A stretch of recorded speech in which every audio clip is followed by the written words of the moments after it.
Inside a high school classroom, a girl receives an unexpected confession from her classmate, leaving her taken aback. The boy, who is overweight, admits that he has liked her since they first met, and that they have been friends ever since. The girl, feeling sorry for him, looks away. Surprised by her reaction, the boy apologizes, acknowledging that it must be uncomfortable for her to be confessed to by someone she doesn't have feelings for. The girl, shocked by his assumption, clarifies that it's not because she finds him unattractive or lacking in qualities. She explains that Siwoo is kind, good-looking, talented, and fun, but she simply doesn't want to be in a romantic relationship. Outside the school, another boy is waiting for someone when Siwoo arrives. Curious about what happened, he observes Siwoo's downcast and somber expression, realizing that there is no need to ask for an explanation. He comforts Siwoo by patting him on the back, stating that he was prepared for rejection. Siwoo, with tears in his eyes, reveals that she rejected him, using the excuse of wanting to focus on her studies. Siwoo blames himself for the outcome. Suddenly, a soccer ball is kicked towards him at high speed. Despite his tears, Siwoo manages to catch the ball with one hand. The players apologize and inquire about his well-being. Holding the ball, Siwoo questions why he has ended up overweight and out of shape. His friend confesses that it remains a great mystery in Siwoo's life, as it's not like he dislikes exercising. He reveals that Siwoo diligently counts calories and trains hard, and if others who are on a diet followed even half of Siwoo's efforts, no one in the world would be overweight. As they leave the school, Siwoo's friend suggests that he should visit a hospital to identify the cause of his weight gain. Siwoo discloses that he has visited multiple hospitals, but they all concluded that if he couldn't lose weight through dieting, it was likely due to his genetic makeup. Arriving at his house, Siwoo gazes at a picture of his parents, contemplating how it would have been easier if his weight issue was solely attributed to genetics. He recalls how his mother constantly praised his appearance, while he has never met his father. However, he has heard stories about his father's brief but impressive career as a famous wrestler, known for his exceptional record and strength. Siwoo acknowledges that, according to his mother, he wasn't overweight, rather, he had a body type that effortlessly developed muscles. This realization frustrates him.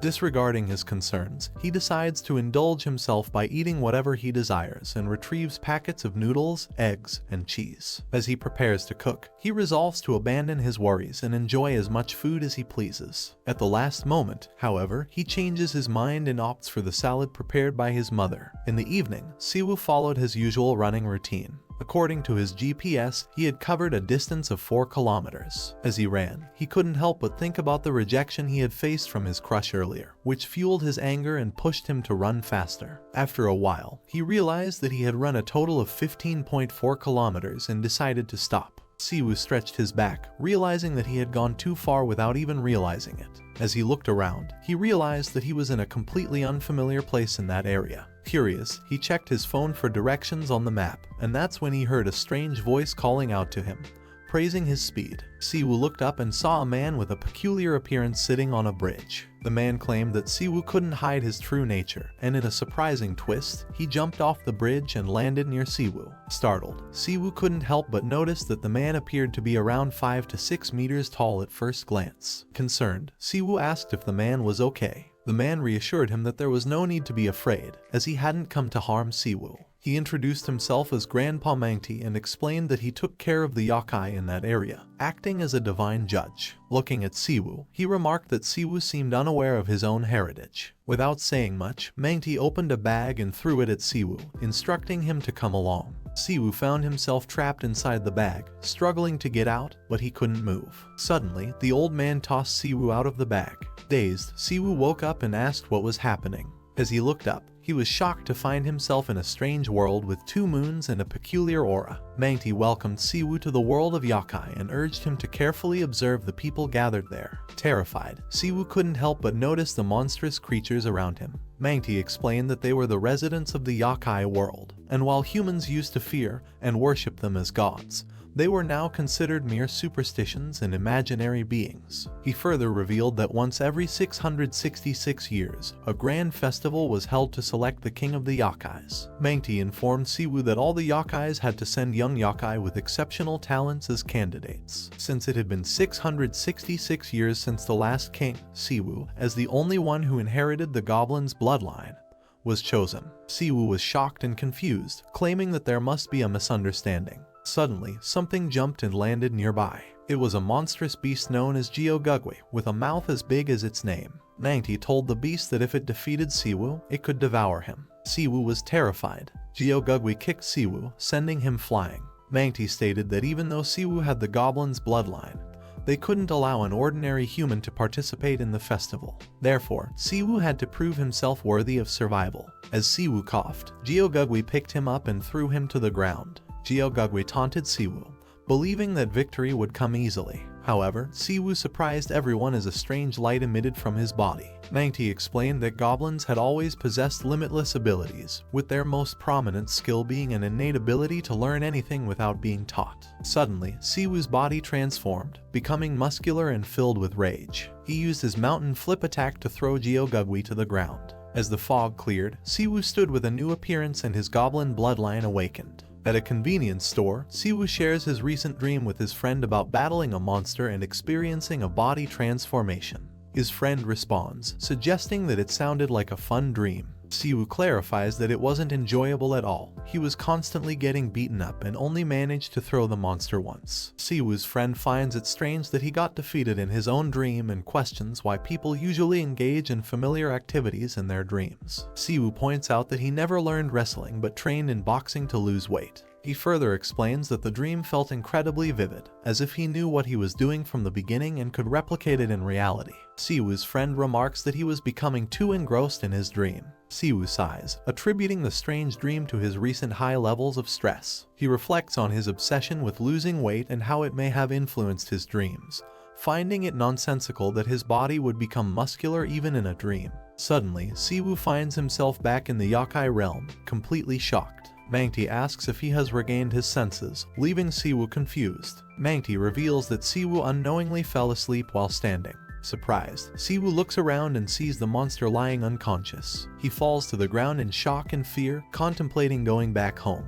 Mangti asks Siwoo about his next move. A girl behind Mangti expresses disappointment, commenting on Siwoo's half-human appearance and perceiving him as foolish and pathetic. She questions if Siwoo truly has goblin blood. Mangti defends Siwoo, mentioning the previous fight and stating that it was not even comparable to a minor monster. Siwoo couldn't use magic and only displayed his physical strength. Siwoo asks if the evaluation is over and requests to be allowed to go home. Mangti approaches him and declares that Siwoo has proven himself, making his judgment while Siwoo was half asleep. Other yokais present comment on Siwoo's unexpected victory over Kangdu and speculate that he may have goblin blood, noting that it has been a while since they witnessed a goblin's siren.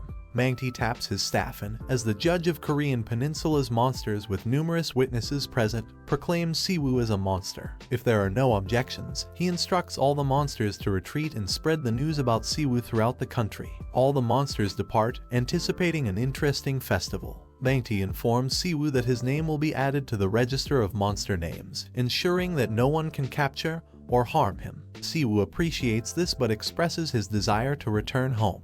The girl, irritated, suggests that Siwoo is either genuinely naive or pretending to be. She explains to Siwoo that he is now considered a monster and cannot enter the human realm unless he gains recognition for his ability to conceal his identity from humans. Confused, Siwoo insists that he doesn't want to cause trouble and has lived peacefully without harming anyone.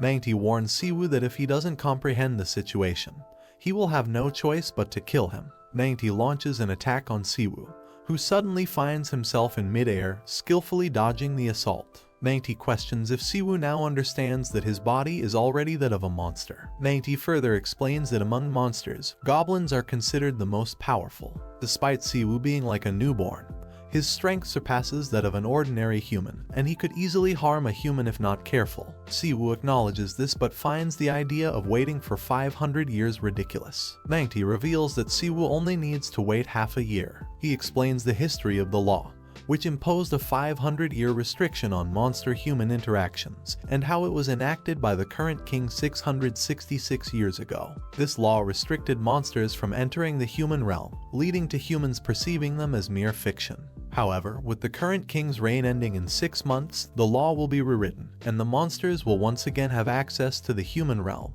instilling fear in humanity. Siwoo is shocked by this revelation. Mangti advises Siwoo to either wait for the 6 months to pass or learn to control his powers to leave quickly. Siwoo asks how he can learn and what level of power he needs to be considered strong among monsters. Mangti is surprised by the question and contemplates the necessity of preventing monsters from harming humans once they reappear. Even though Siwoo was just 17 years old and not particularly thoughtful, one thing was clear: the world would become more dangerous for all of humanity, and for those dear to Siwoo. Mangti explains that because of the goblin blood in Siwoo, if he can learn to utilize even half of his powers, no monster would dare to harm his loved ones. However, if Siwoo manages to win the festival and become the king, he can rewrite the law. The girl, introduced as Seolwa, adds that Siwoo, being a so-so monster, doesn't stand a chance of surviving the festival. Mangti then reveals that Seolwa is also participating in the festival and wanted to enter the human realm.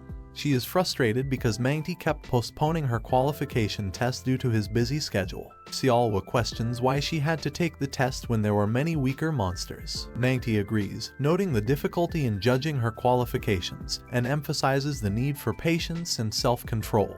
He assures her it's not an excuse to avoid dealing with her and explains that the test is an opportunity to evaluate her ability to blend with humans. Since Siwoo is a human, there's no better way to judge her qualifications. Mangti sets a 1-month deadline for Seolwa to teach Siwoo the basics of being a monster, including transformation magic. If he observes enough progress, they will both be considered qualified to enter the human realm. Seolwa is initially angry and questions how she can teach him in just 1 month. Mangti states that if she doesn't, she'll have to wait for 6 months to enter the human realm, leaving the decision to her. Seolwa then asks Siwoo if he knows what monster force is, to which he responds negatively. She sighs and proceeds to explain. Suddenly, a monster wakes up, startling Siwoo, and accuses him of being his prey while asking for Mangti's whereabouts. Seolwa gets angry and criticizes the monster for bringing shame upon all monsters because of his actions towards humans. The monster attacks her in anger. Unlike humans, where there was no inherent superiority between races, monsters varied significantly in terms of species and lineage. The difference between monsters was determined by their average potential and specific skills, creating distinct classes within the monster realm.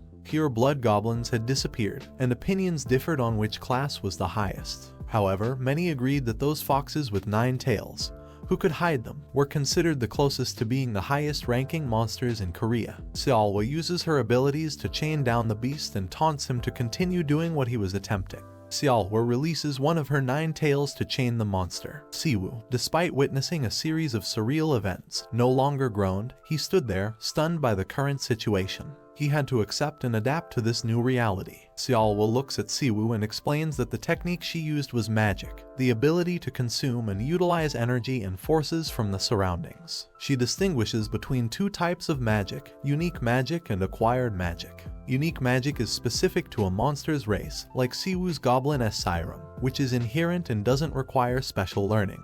Acquired magic, on the other hand, can be learned and used by any monster. She points to the chain monster as an example of acquired magic, emphasizing that he neglected his training and relied solely on physical strength, leading to his humiliation by simple binding magic. Seolwa informs Siwoo that she'll be teaching him but dislikes tedious processes. If the results aren't worth her time, Siwoo will face her wrath. She warns him to be ready or give up. Determined, Siwoo expresses his willingness to try his best, even if it means risking failure. He acknowledges the urgency of learning in his current situation. Seolwa, with a slightly perplexed expression, smiles and agrees, saying that it's better to try than not. She suggests they have their first meal. Siwoo is confused, so she explains that magic requires the consumption of forces. Normally, these forces accumulate naturally by breathing the air of the monster world. However, Siwoo just arrived and hasn't accumulated any force from his normal diet in the human world. The power he had since birth was all he currently possessed. She asks if he's hungry, and he initially says no, but then, suddenly,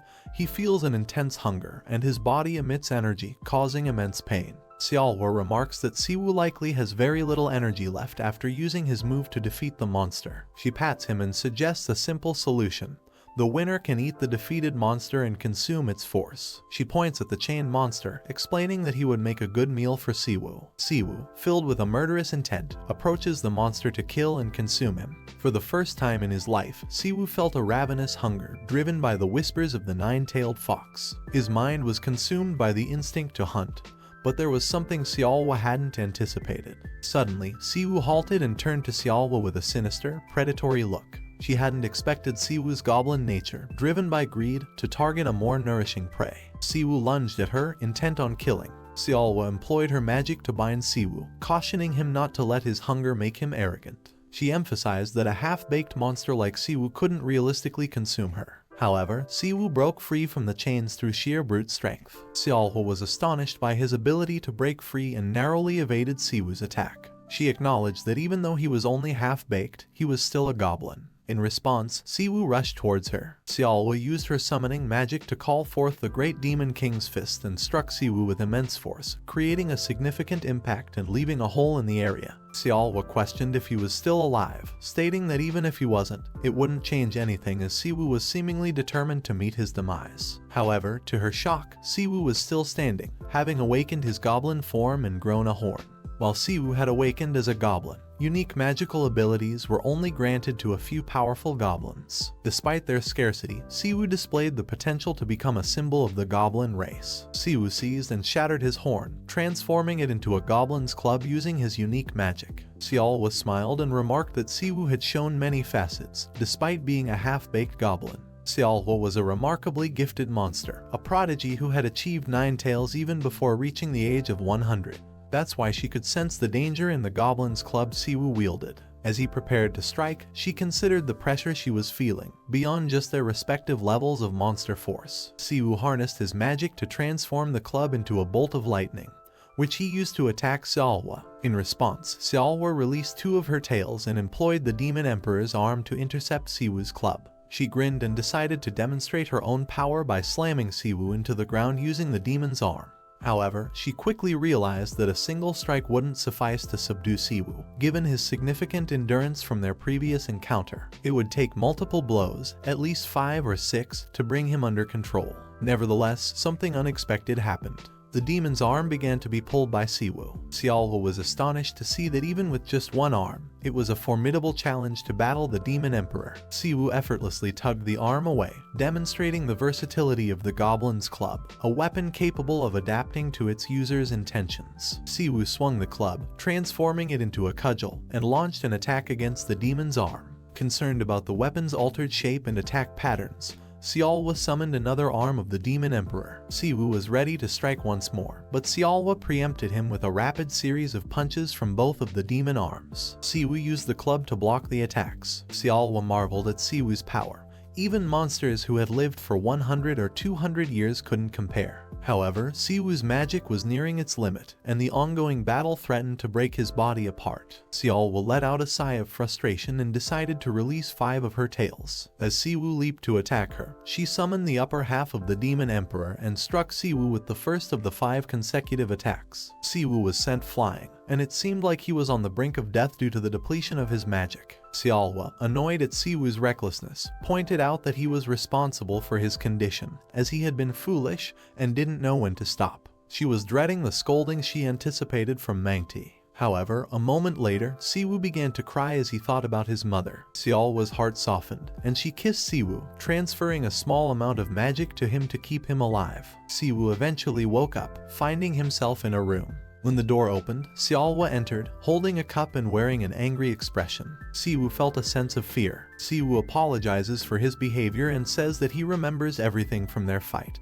and he didn't know how it was possible, but despite being fully conscious, he couldn't stop himself from attacking Xiaohua. He apologizes again and says Xiaohua was only trying to help him, but he put her in danger. She tells him to drink the cup. Siwu gets surprised. She tells him that the monster must run away while they were fighting, but the ownership was still Siwu's, and that monster would probably be hiding somewhere. Siwu drinks it and makes a weird expression. He asks Xiaohua if there was no alternative method. Xiaohua laughs and asks if Siwu still thought that he was a human. She says if he was not prepared to hurt someone to get stronger, then he might not survive. He says that it wasted and it hasn't registered that he will kill or eat monsters, and it was true that he didn't want to, but in his point of view, no matter who it was, they were all dangerous monsters who hurt people, and if Siwu don't do things correctly, then in a few months the people which he knew would get hurt. With a determined expression, he says that he would kill if he need to and even eat them if he need to. He says that he asked if there was an alternate method just in case if there was another chance for it.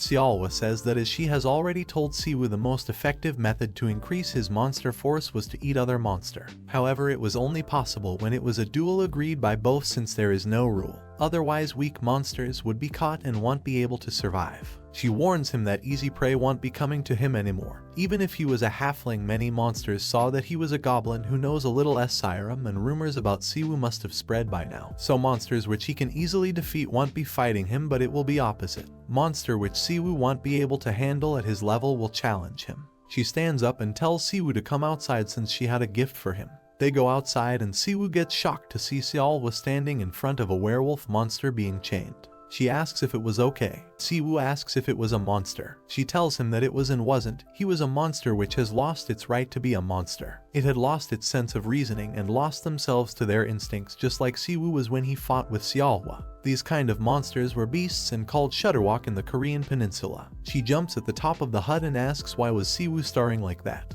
He looks at her and suddenly the beast attacks Siwoo from behind. He manages to dodge the attack. Xiaowa thinks that she thought Siwoo would freeze and hesitate and get beaten up at the start, but he was using his body better than she expected. However, he might be running away for a while since his opponent was stronger than him. The beast tries to attack Siwoo and he dodges it. Xiaowa looks at him thinking that he was unable to swing the goblin's club consciously, and T was not different. She wasn't expecting Siwoo to win the fight. Even thought the beast had lost his sense of reasoning. His physical ability was higher than Siwoo, and moreover Siwoo was not compatible with the aspects of Sirum, and it only comes out when he was on the brink of death. Suddenly Siwoo dodges the attack and takes a boxing stance and starts punching the beast. Xiaowa gets shocked. In his life in human world, Siwoo had learned boxing by his gym trainer to lose weight. Unlike other people who trained in martial arts, Siwoo's goal wasn't physical strength, but to lose weight. He keeps punching the beast with powerful blows. But despite his consistent effort, he wasn't able to lose weight, but Siwoo never gave up. He had played 16 types of sports in his school, and among them 7 were combat sports. Although his training period was short, his efforts and his born athleticism as a goblin made him perfectly absorb the 7 combat sports he played. Siwoo kicks the beast powerfully, knocking him down. Xiaowa gets surprised seeing Siwoo defeat the beast. Siwoo stops and asks how he was supposed to eat the beast. The beast lying there unconscious. Xiaowa gets shocked and asks if it was martial arts and says that she hopes Siwoo didn't have such power from the start because it was a technique made by humans. It wasn't made to match a monster's body and strength, and it hasn't been long since Siwoo had gained a monster's body either, but he was able to get a sense of things and use it in an actual fight more than she had thought, and his potential was very high. Siwoo asks what he needs to do from there because he thinks that he had won, and says that he won't have to eat the beast to clean it exactly. Xiaowa says that it wasn't that, but they should talk after Siwoo had definitely won. Siwoo gets confused. Suddenly the beast bits off Siwoo's shoulder. Siwoo gets scared to find his shoulder torn apart. The beast attacks Siwoo. Xiaowa says that the biggest reason why humans were scared of getting injured wasn't because of pain, but because of the fear of permanently losing a part of body, and it was a primal fear humans were born with and was enough to cause a 17-year-old like Siwoo to have a panic attack. The beast was about to attack Siwoo and suddenly his shoulder regenerates. Siwoo gets surprised to see this. The beast scratches Siwoo's chest, but he was mesmerized by his body regenerating. There were many differences between humans and monsters, but the biggest difference was the body's durability and regenerative ability. Siwoo gets ready to attack the beast. And one more difference was the gap between the mindset. So as long as it wasn't a fatal injury or death, a monster's body can easily regenerate. Siwoo punches the beast with all his might. And the moment one accepted as common sense, the restriction from your unconscious self to protect itself is lifted and the physical abilities can be increased greatly. Siwoo punches the beast, throwing it far away. He says it felt like his arm was going to break, but it paid off. His attacks have gotten much stronger than before.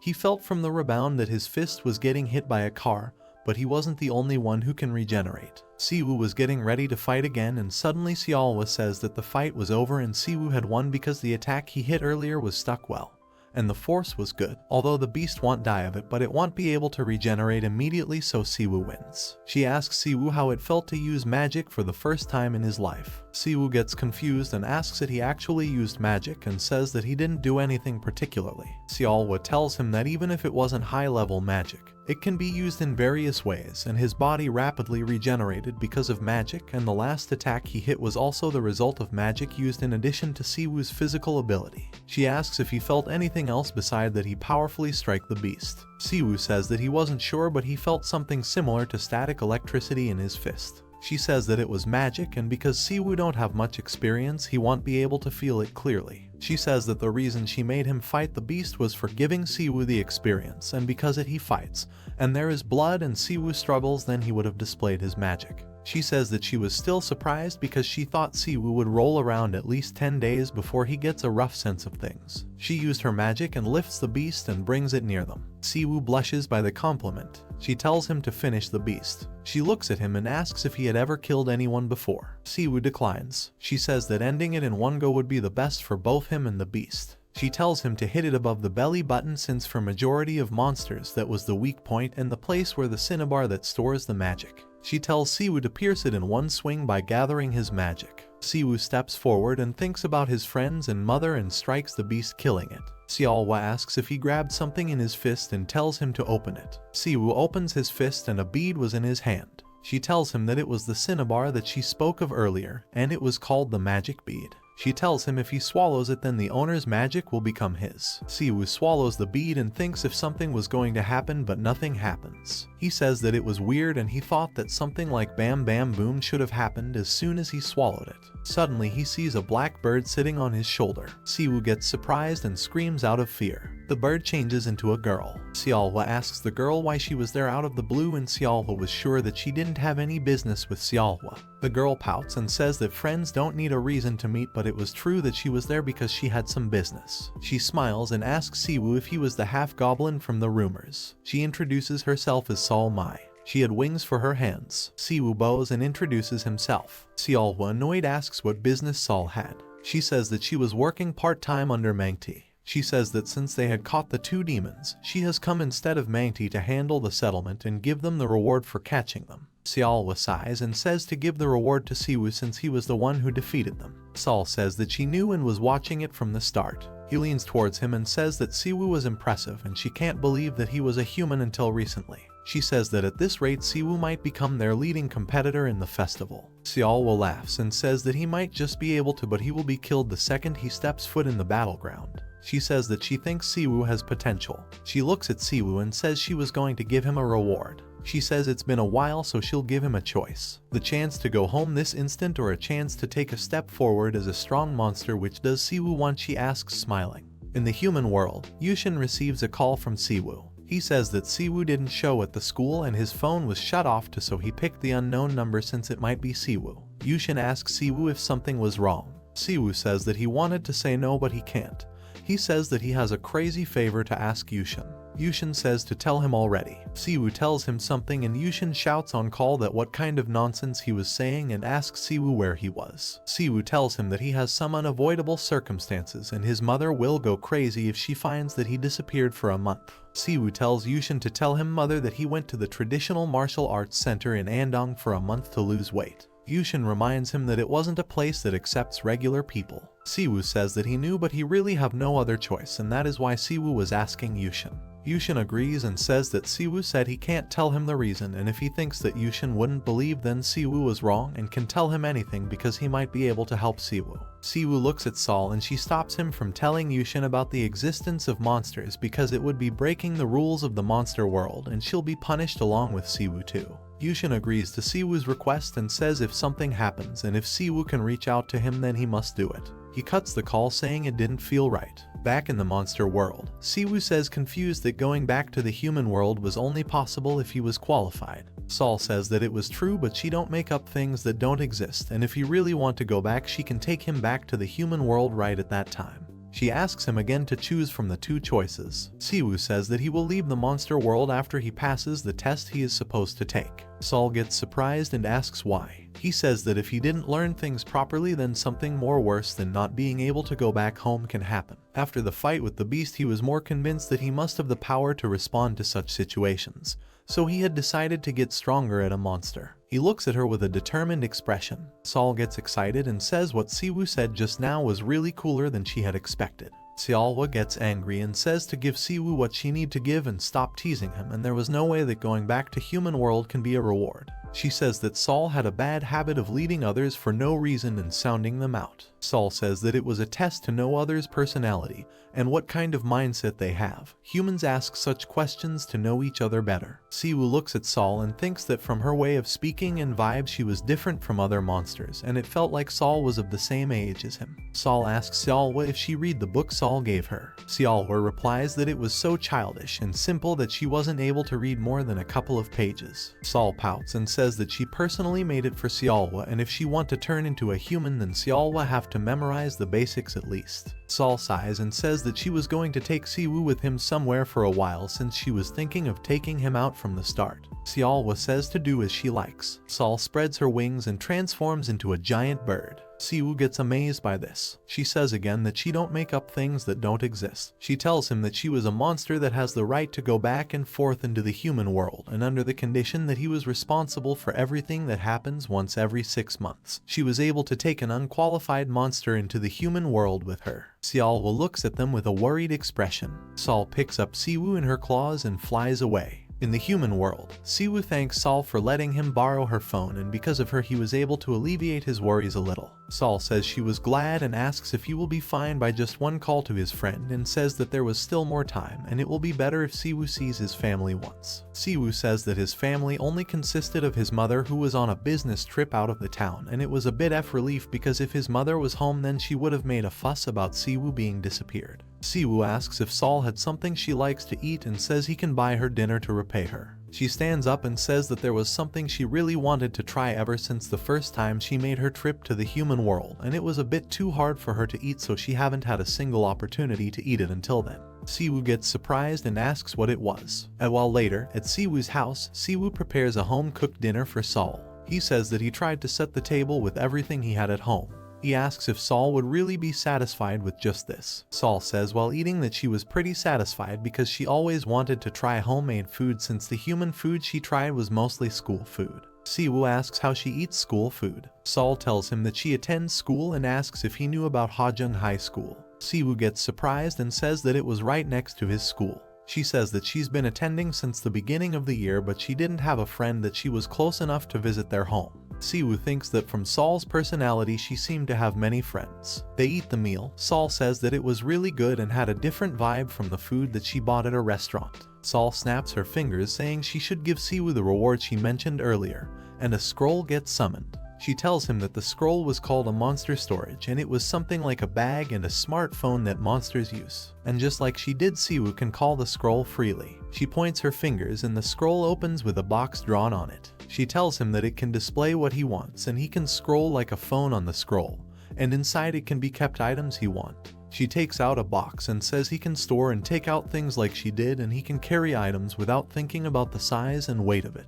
There were other uses too, and he'll be able to familiarize after using it a few times. Siwoo opens the box and finds some gold coins, a monster storage, and a arm equipment inside the box. Sol tells him that the one in the middle was his monster storage, and on the left was a pile of goblin-faced coins, which was the currency used in the monster world, and lastly the item was a goblin treasure that was passed down to the generations. They were items that can display various abilities by imbuing monster force in them, just like the old human folk tales. She tells him that Siwoo would typically get only the monster storage and coins as reward for catching a Shutterwalk, but Mangti told her to pack the item along, and Mangti seems to have high hopes for him. Siwoo says that high hopes probably means in regards of the great festival to pick the king of the monsters. Sol says although they weren't to the extent of humans, but monsters also feel a sense of belonging towards their region, and if a monster from Korea become the king of monsters, that will be something to boast about, and it was regrettable during the most recent festival too. Siwoo asks if a monster from Korea almost became the king.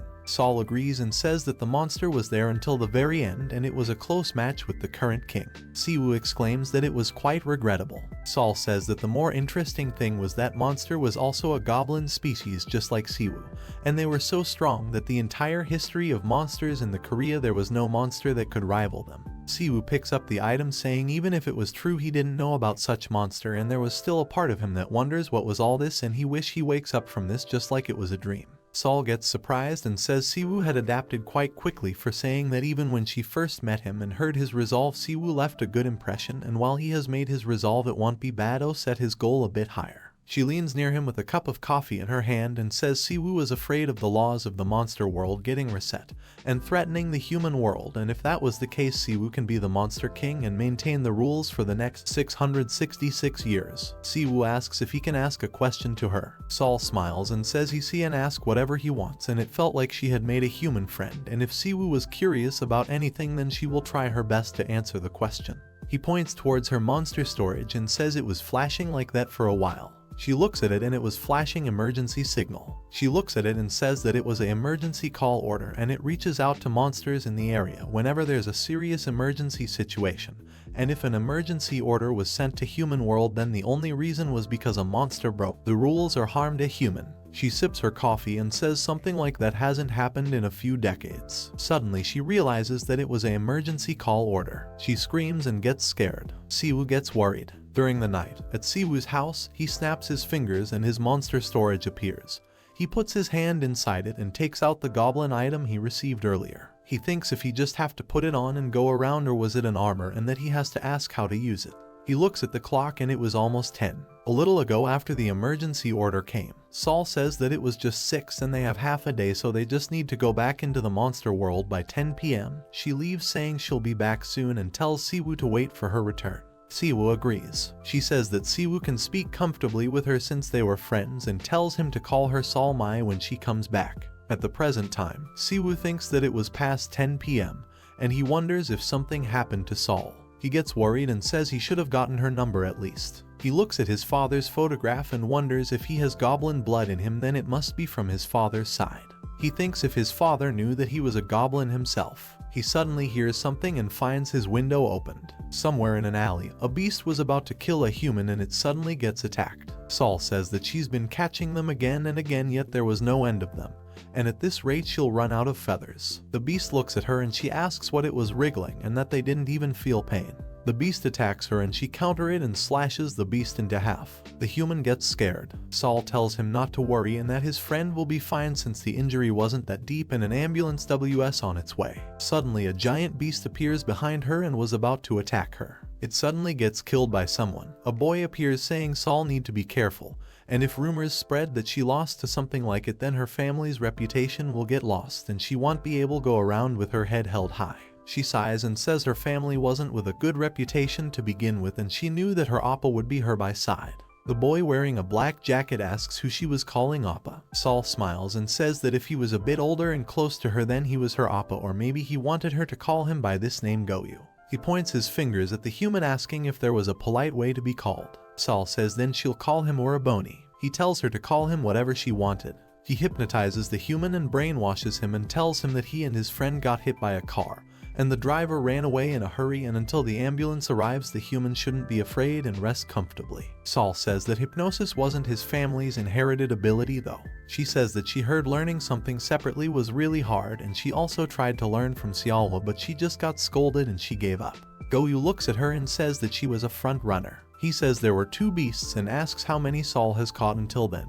She says that including them she has caught a total of 24 and there wasn't a proper monster among them, and they were all shutterwalks on leashes controlled by someone else. From what she was they have killed 7 and injured over 50 humans. She asks who and why would someone do such thing, and that she was sure that they were aware of how heavy a crime was to injure humans, and asks what sort of amusement they get from doing it. Goyu says that they weren't doing it for amusement but it was for gain. Sol says that she don't understand what sort of gain they would get from killing humans. Goyu says that it was reasonable because it was something that their generation didn't know that well. He explains that since old days human were eaten up by goblins, and it wasn't to just satisfy their appetite but rather consuming human blood and flesh was itself a potent health food for monsters. Sol says she can't believe and that she has never heard of something like that. Goyu says that it was a widely known fact long ago that wasn't passed to their generation, that they can easily become strong by eating human meat. He says that if this truth was known, then the human world won't be as quiet as it was now. He says that Saul would probably know, since she has taken the test, that there weren't many instances where young kids like them, not even 500-year-old, would choose to struggle to take the complicated test unless they were oddballs like Saul and Goyu, because the human world was a frustrating place where there was no real need to go in and out until the law changes, and that was what their generation's perception of the human world.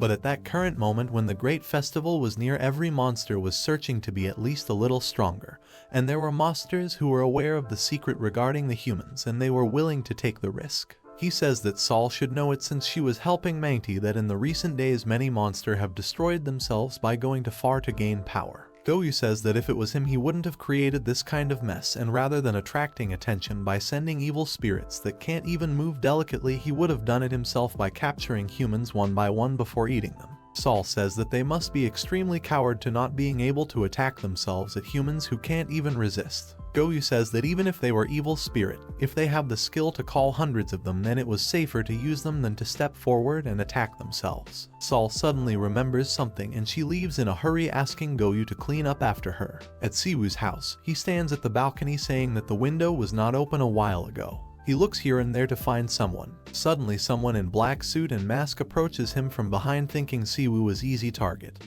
and if he knew that he wouldn't have gone that far to put that much effort to attack Siwoo. He tries to attack Siwoo, but he manages to dodge and grabs his arm and throws him out of the window. Siwoo says that though his heart was about to leap out of his chest, he didn't understand his abilities or one of his goblin's characteristics, that he rarely get beaten by similar tactics twice. The window's fence had been broken when Choi Siwoo threw the man to the ground as it was about to attack him. Choi Siwoo sighed in relief when he sensed the man from behind and tossed it out of the window of his house. Choi Siwoo remembered a time when he was caught off guard from behind and the fear he felt when attacked in that way. So, he was relieved he adapted to the situation and made something change. Choi Siwoo knew there was a suspicious man behind him.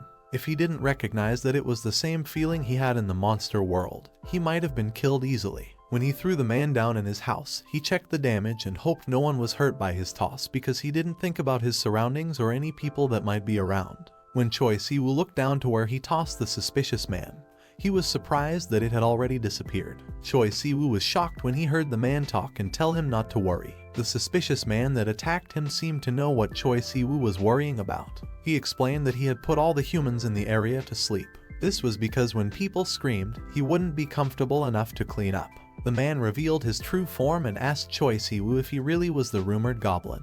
He expected Choi Siwoo to strike him with power. Though his monster force was not that strong, the monster grabbed Choi Siwoo by the neck. As the monster choked him, he explained that he put people to sleep so that the chaos wouldn't make his job harder. The monster continued to taunt Choi Siwoo as he struggled to get up, saying that the ground seemed to weaken. Choi Siwoo remembered when he had thrown the monster, and now it was returning the favor by throwing him harder. Choi Siwoo trembled as he hit the ground. The snake-like monster mocked him, saying it had no intentions of letting him go. Choi Siwoo realized that this monster had no patience for fighting and was a danger to humans. He also worried about his friend who hadn't returned. Choi Siwoo's current problem was all because of this monster. The monster didn't want to waste time fighting Choi Siwoo, thinking he was just a nuisance. As Choi Siwoo struggled to get up, the monster transformed into his full form, a large snake about to eat him. Choi Siwoo had a hunch he was in real danger. Before the monster could eat him, he offered Choi Siwoo a choice. He could either give up and be eaten quietly or struggle and die painfully. Choi Siwoo couldn't speak and froze. The monster told him not to look that way because what he would do wouldn't negatively impact him.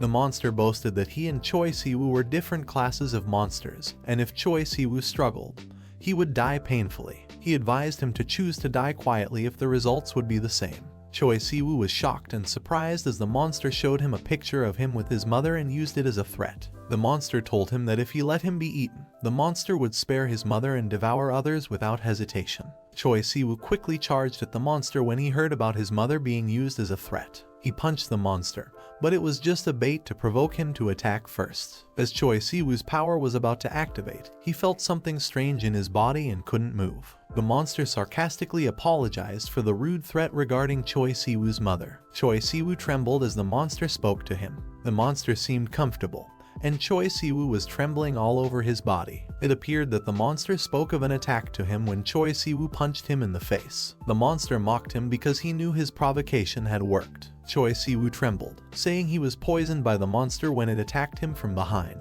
When Choi Si-woo attacked and touched the monster's ability activated, poisoning him. The monster told Choi Si-woo he had an incredible ability but couldn't use it on someone stronger than him. Luckily, it worked on Choi Si-woo. The monster also told Choi Si-woo that he'd heard that a bloodline like his could pin others down with just a stare. Choi Si-woo struggled and couldn't move his body, experiencing sleep paralysis. The monster complained that the rules in the monster world were unfair because weaker beings had no choice but to be preyed on by the stronger. Choi Si-woo still struggled to move his body, and the monster suggested that if he knew how to use the thing on his arm, the goblin treasure, things might be different. Choi Si-woo looked at the photo of him with his mom while the monster had the upper hand in the fight. The monster was about to eat the weakened Choi Si-woo and told him to remember this moment in his next life. Choi Si-woo desperately thought of a plan to move his body and change the outcome just as the monster was about to eat him.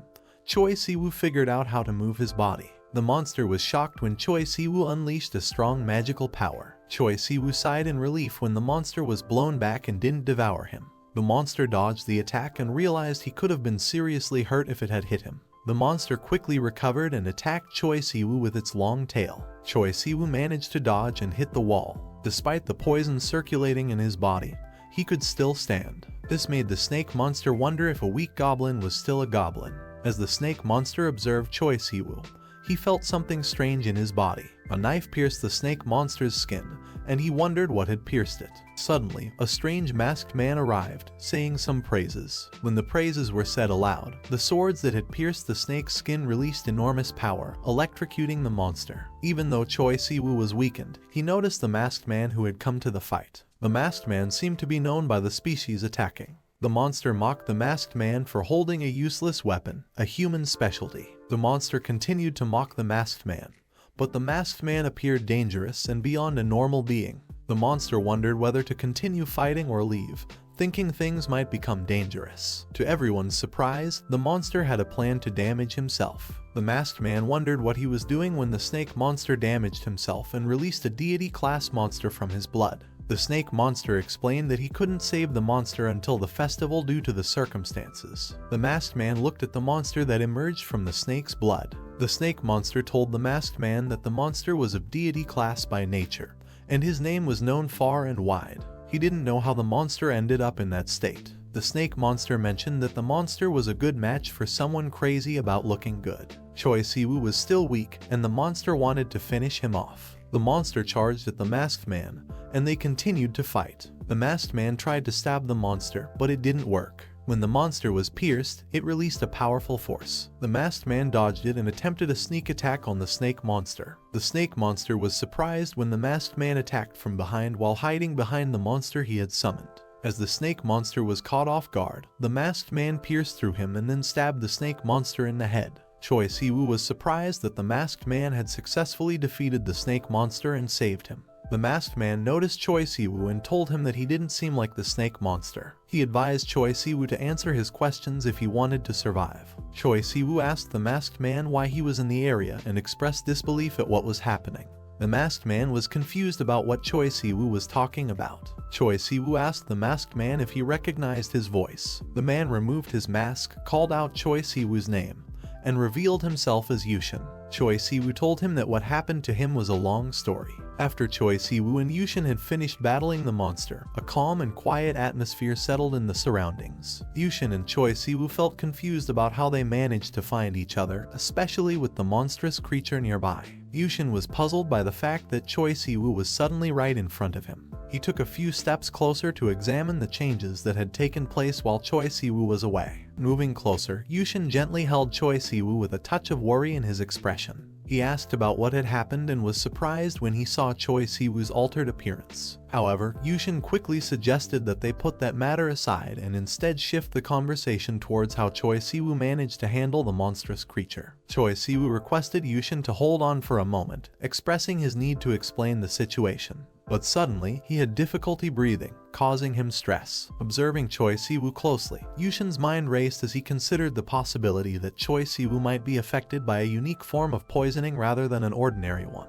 Yushin speculated that even with his emergency medicine, he might not have the means to effectively treat Choi Si-woo's condition. Upon careful observation, Yushin detected a distinct change in Choi Si-woo's physical condition. Yushin was taken aback by the realization that Choi Si-woo's body was actually in the process of healing itself. They both paused for a moment, allowing Choi Si-woo's body to naturally counteract the effects of the poison. While they were in the midst of their momentary pause, Yushin's attention was suddenly drawn to the fact that the monstrous creature was attempting to escape from their vicinity. Yushin's gaze fell upon the trail of the serpent-like monster's blood, clearly visible as it marked the creature's slow retreat, distancing itself from them. Amidst Yushin's distraction due to his reunion with Choi Si-woo, the tail of the monster became visible as it made a gradual effort to distance itself. Seizing the opportunity, the monster seemed to believe that retreating was a favorable course of action. Yushin and Choi Si-woo both watched as the monster managed to escape, and Yushin couldn't help but feel that the situation was becoming even more chaotic and insane. After some time, they decided to step outside to take a deep breath of fresh air. Once outside, Choi Si-woo turned to Yushin and asked if he was alright. Yushin felt a bit puzzled, unsure if Choi Si-woo was inquiring about his own well-being.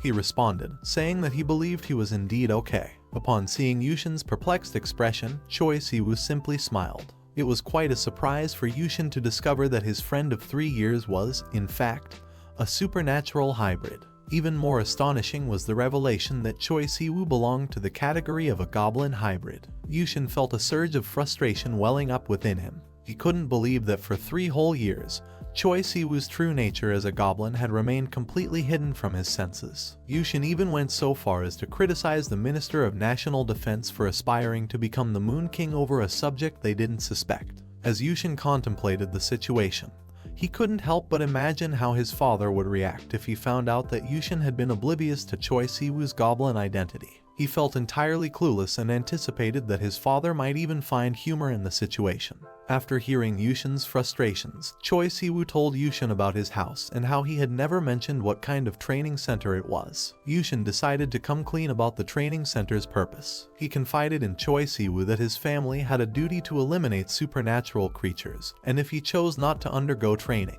he would likely be regarded as an outcast or even considered somewhat deranged within their family circles. Being part of that family, Choi Si-woo began to reflect on the idea that Yushin might have been aware of the upcoming ancestral ceremony scheduled to take place in 6 months and became curious about the matter. Choi Si-woo asked Yushin about how common ancestral ceremonies were. Yushin admitted they weren't common at all and explained that he didn't pay much attention to supernatural creatures fighting each other. However, the situation became more serious when these creatures started threatening humans. Choi Si-woo became more interested in Yushin's words, showing eagerness to learn more about recent changes. Yushin told Choi Si-woo that among the yakais, humans were a significant source of power. He mentioned that some yakais, aiming for higher status like becoming a king, had started doing something more sinister. They not only consumed virtues but also preyed on and devoured humans. Yushin explained that in the past month, there had been more cases of people going missing, especially in crowded cities. Although there was no concrete evidence linking these incidents to yakais, the aftermath was always chaotic, with signs of violence, bloodshed, and destruction.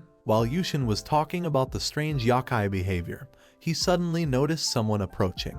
He quickly got up, ready to protect himself and Choi Si-woo. A bright light appeared before them, and Choi Si-woo was surprised to see Sol Mai. Sol Mai asked if Choi Si-woo was okay and apologized for her long absence. Yushin, however, raised his sword, expressing his discontent and warning Sol Mai not to come closer. He firmly stated that he would take action if she ignored his warning. Choi Si-woo was about to share information about Sol Mai, but Yushin's defensive stance made him think that she might be a yakai. Yushin explained that he issued a warning because he believed Sol Mai understood the rules and regulations. He thought warning a yakai might not be necessary if they intended to attack. Choi Si-woo glanced worriedly at Sol Mai, and Yushin began to consider the possibility that she was a dangerous monster. Sol Mai admitted that she was a monster, and Yushin said that despite their human-like appearance, monsters were still violent creatures, even turning against their own leaders. Yushin told Choi Si-woo that he was fundamentally a human and didn't need approval from monsters to exist in the human world. Sol Mai believed that Choi Si-woo's status in the supernatural world was established, and ignoring the rules could have severe consequences for him. She thought about finding a way for them to escape and resolve the situation before it escalated. While she respected Yushin's abilities, she doubted he could handle a conflict with Choi Siwoo. Sol Mai was determined to escape with Choi Siwoo and felt she had no choice but to confront Yushin. She told Yushin that, as Choi Siwoo's guardian, she had a responsibility to take him with her. Yushin responded firmly, warning her that if she continued to ignore his warning, he might have to eliminate her. Convinced that Sol Mai was ignoring his caution, Yushin decided to proceed with his plan to eliminate her. However, out of the blue, Choi Siwoo stepped forward and took Yushin's sword from him. Yushin was surprised by Choi Siwoo's swift action, and Choi Siwoo examined the sword, intrigued by its design and the engraved symbols on it. Yushin wondered if Choi Siwoo was under the influence of some kind of magic or manipulation. He also sensed a change in Choi Siwoo's demeanor and energy. Choi Siwoo shared his thoughts, acknowledging that the idea of yakais consuming their own king due to madness was similar to Yushin's situation. He explained that he had taken another's life to protect himself and those around him. Sol Mai listened as Choi Siwoo outlined his intentions to continue as a goblin without harming humans or causing damage, while still being willing to consume non-essential yakais if necessary for his survival. Yushin reassured Choi Siwoo that he didn't need to become a resident of the supernatural realm and devour monsters, as he could protect him and his mother in the human world. With Yushin's sword lowered, Choi Siwoo had something else to say. He surprised both Yushin and Sol Mai by declaring his intention to become the Yakai King. Yushin questioned the rationality of this aspiration and asked if Choi Siwoo understood the implications of such a statement. Choi Siwoo admitted he didn't have an extensive explanation but remained determined to try. Yushin, after a moment of contemplation, said that he understood Choi Siwoo's intentions were what mattered, whether he was human or a supernatural being. He added that he wouldn't hesitate to eliminate Choi Siwoo if he crossed certain boundaries as a supernatural being. Choi Siwoo agreed with Yushin's words, acknowledging the correctness of his assessment. They reached a mutual understanding. Yushin retrieved his mask, inquired about Sol Mai's name, and she introduced herself as a promising messenger within the half-yakai court. Yushin apologized to Sol Mai for intervening in yakai affairs, but emphasized the need for fairness and the absence of unjust harm. He warned that he would step in if anyone was unfairly killed or injured and would take decisive action as the chief shaman of the Star Hall. He reassured Choi Siwoo about his mother's well-being and said his farewell. As Yushin walked away, Choi Siwoo watched him, feeling relieved. Sol Mai was nearly overwhelmed with emotions, finding the encounter with the shaman intimidating and overwhelming. Suddenly, a man's voice broke the silence, and it was Goyu, who had followed Sol Mai. He explained his decision to follow her lead and praised her courage, although he pointed out the risks she had taken. Goyu shifted his attention to Choi Siwoo and asked if he was the goblin known for his recklessness. Choi Siwoo greeted Goyu, who began explaining the concept of creatures with a foundation and animals being referred to as beast demons. As these beings evolved into yakai, their status changed, not only in appearance but also in their true nature. Yakai with such characteristics were commonly known as phantom beasts. Choi Siwoo appeared surprised by this revelation, and a large yakai monster's aura materialized in front of him. Goyu introduced himself, shared his name, and expressed pleasure at meeting Choi Siwoo. He held the role of a representative within the Goyu Black Tortoise clan. Goyu extended his hand toward Choi Siwoo as a friendly greeting and challenge. He explained that to become a yakai king, Choi Siwoo would need to defeat him in combat. Goyu had a warm smile as he offered his greetings. In response, Choi Siwoo extended his hand to meet Goyu's gesture. However, he noticed a change in Goyu's demeanor. He felt that Goyu's mood had shifted from what it was just a moment ago. In the midst of Choi Siwoo's intention to shake Goyu's hand, Sol Mai's voice suddenly erupted with urgency. She raised her voice to warn Choi Siwoo against proceeding with the handshake. Startled by the sudden warning, Choi Siwoo turned to Sol Mai for an explanation of her unexpected outburst. Sol Mai expressed her frustration towards Goyu, demanding to know the reason for his sudden appearance and voicing her displeasure. She pointed out that Choi Siwoo had already faced a challenging day, questioning why Goyu chose this moment to show up. Goyu responded defiantly, asking Choi Siwoo if he found it amusing to witness a half-goblin boasting about the ambition to become the Yakai King. Goyu showcased his power by biting his nails and unleashing his mastery of dark arts. A violet and dark circle formed, enveloping both Goyu and Choi Siwoo. Goyu maintained his grip on Choi Siwoo's hand while the mysterious circle surrounded them. Unexpectedly, Goyu employed a teleportation technique, causing them to vanish from their previous position. As they touched down, Choi Siwoo struggled to maintain his balance. He found the experience of teleportation unfamiliar and sudden. Goyu acknowledged that the process had been challenging, especially for Choi Siwoo on his first attempt at teleportation. He admired Choi Siwoo's ability to remain on his feet. As Goyu observed Choi Siwoo, he noticed that Choi Siwoo didn't display the level of surprise one might expect from a sudden teleportation. Instead, Choi Siwoo regarded him with an aura of alarm and suspicion. In response, Choi Siwoo asked if Goyu had intentionally planned to seize him from the beginning. Goyu acknowledged that Choi Siwoo's assumption was indeed the most probable outcome, but wanted to ask Choi Siwoo something else. This question caught Choi Siwoo off guard, as it revolved around his engagement with computer games. The topic seemed unexpected, and Choi Siwoo had to process it briefly. Choi Siwoo explained that he used to play action games during his middle school years, but had reduced his gaming as he transitioned to high school. Goyu further inquired about the specific genres of games Choi Siwoo used to play. Choi Siwoo indicated that he preferred action games. Even though he wasn't actively playing games, he shared his perspective that in modern times, investing time takes precedence over honing skill, making the act of spending time on an activity more important. Goyu responded with a mischievous smile, agreeing with Choi Siwoo's point. However, Choi Siwoo's alarm grew as he noticed Goyu's sudden movement, indicating an intention to attack from behind. Reacting instinctively, Choi Siwoo swiftly sidestepped and avoided the attack, demonstrating his quick reflexes and agile movement. Choi Siwoo's attention was then drawn to an unexpected event. An ice crystal formed on the surface of the lake. Surprised by this, he considered his next course of action.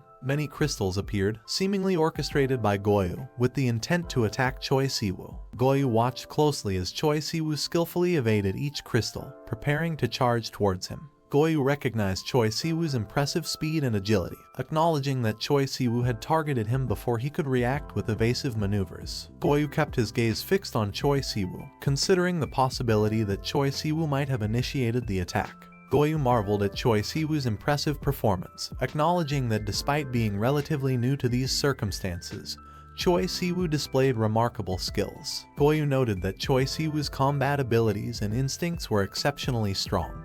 But what stood out even more was Choi Siwoo's capacity for learning. Recalling a similar situation from earlier that day, Goyu found himself reminiscing as he observed Choi Siwoo. Choi Siwoo remained vigilant against potential threats, ready to counter any danger. He concentrated his power, channeling it into his fist, preparing for an impending attack against Goyu. Choi Siwoo released a powerful burst of energy aimed directly at Goyu, using the goblin's treasure armor. This attack caused the surroundings to be enveloped in a growing cloud of smoke. Choi Siwoo maintained a defensive stance, remaining vigilant and ready to respond to any potential counterattacks. While it seemed like Choi Siwoo's attack had hit its target, he remained cautious and ready for any developments. Amidst the enveloping smoke, an unusual light caught Choi Siwoo's attention, and he kept a cautious posture, focusing on the source of the strange light. In the midst of his attack, Choi Siwoo realized something about the concept of life force, gaining a deeper insight into the situation.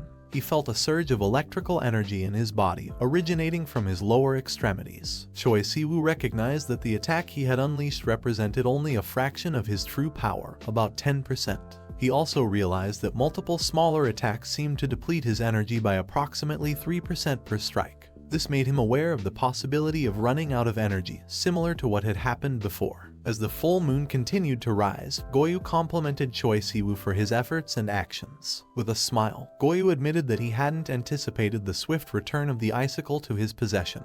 He questioned whether they had progressed beyond the initial phase of their encounter. In response, Choi Siwoo asked if Goyu's intentions were to consume or devour him, expressing his observations that he didn't sense any imminent threat or malevolent intent from Goyu. Goyu shared his perspective, explaining that he found it awkward to forcefully create a persona that didn't truly exist. He clarified that he didn't harbor grudges or specific appetites, although Choi Siwoo's previous statements had irritated him. Goyu asked Choi Siwoo if he truly comprehended the essence of being a yakai, and Choi Siwoo affirmed that he did. Goyu encouraged Choi Siwoo to contemplate whether it seemed unusual to select a ruler for centuries based solely on a single ritual. Goyu explained that the beings in their world were loyal to their desires and instincts. While the powerful might establish laws, it didn't mean these creatures would necessarily follow them. The Yakai King's role was to safeguard against potential chaos and violence. This agreement was based on the shared sentiment of preserving their realm, maintaining harmony for survival. Goyu mentioned that the current Yakai King had upheld a law for 666 years,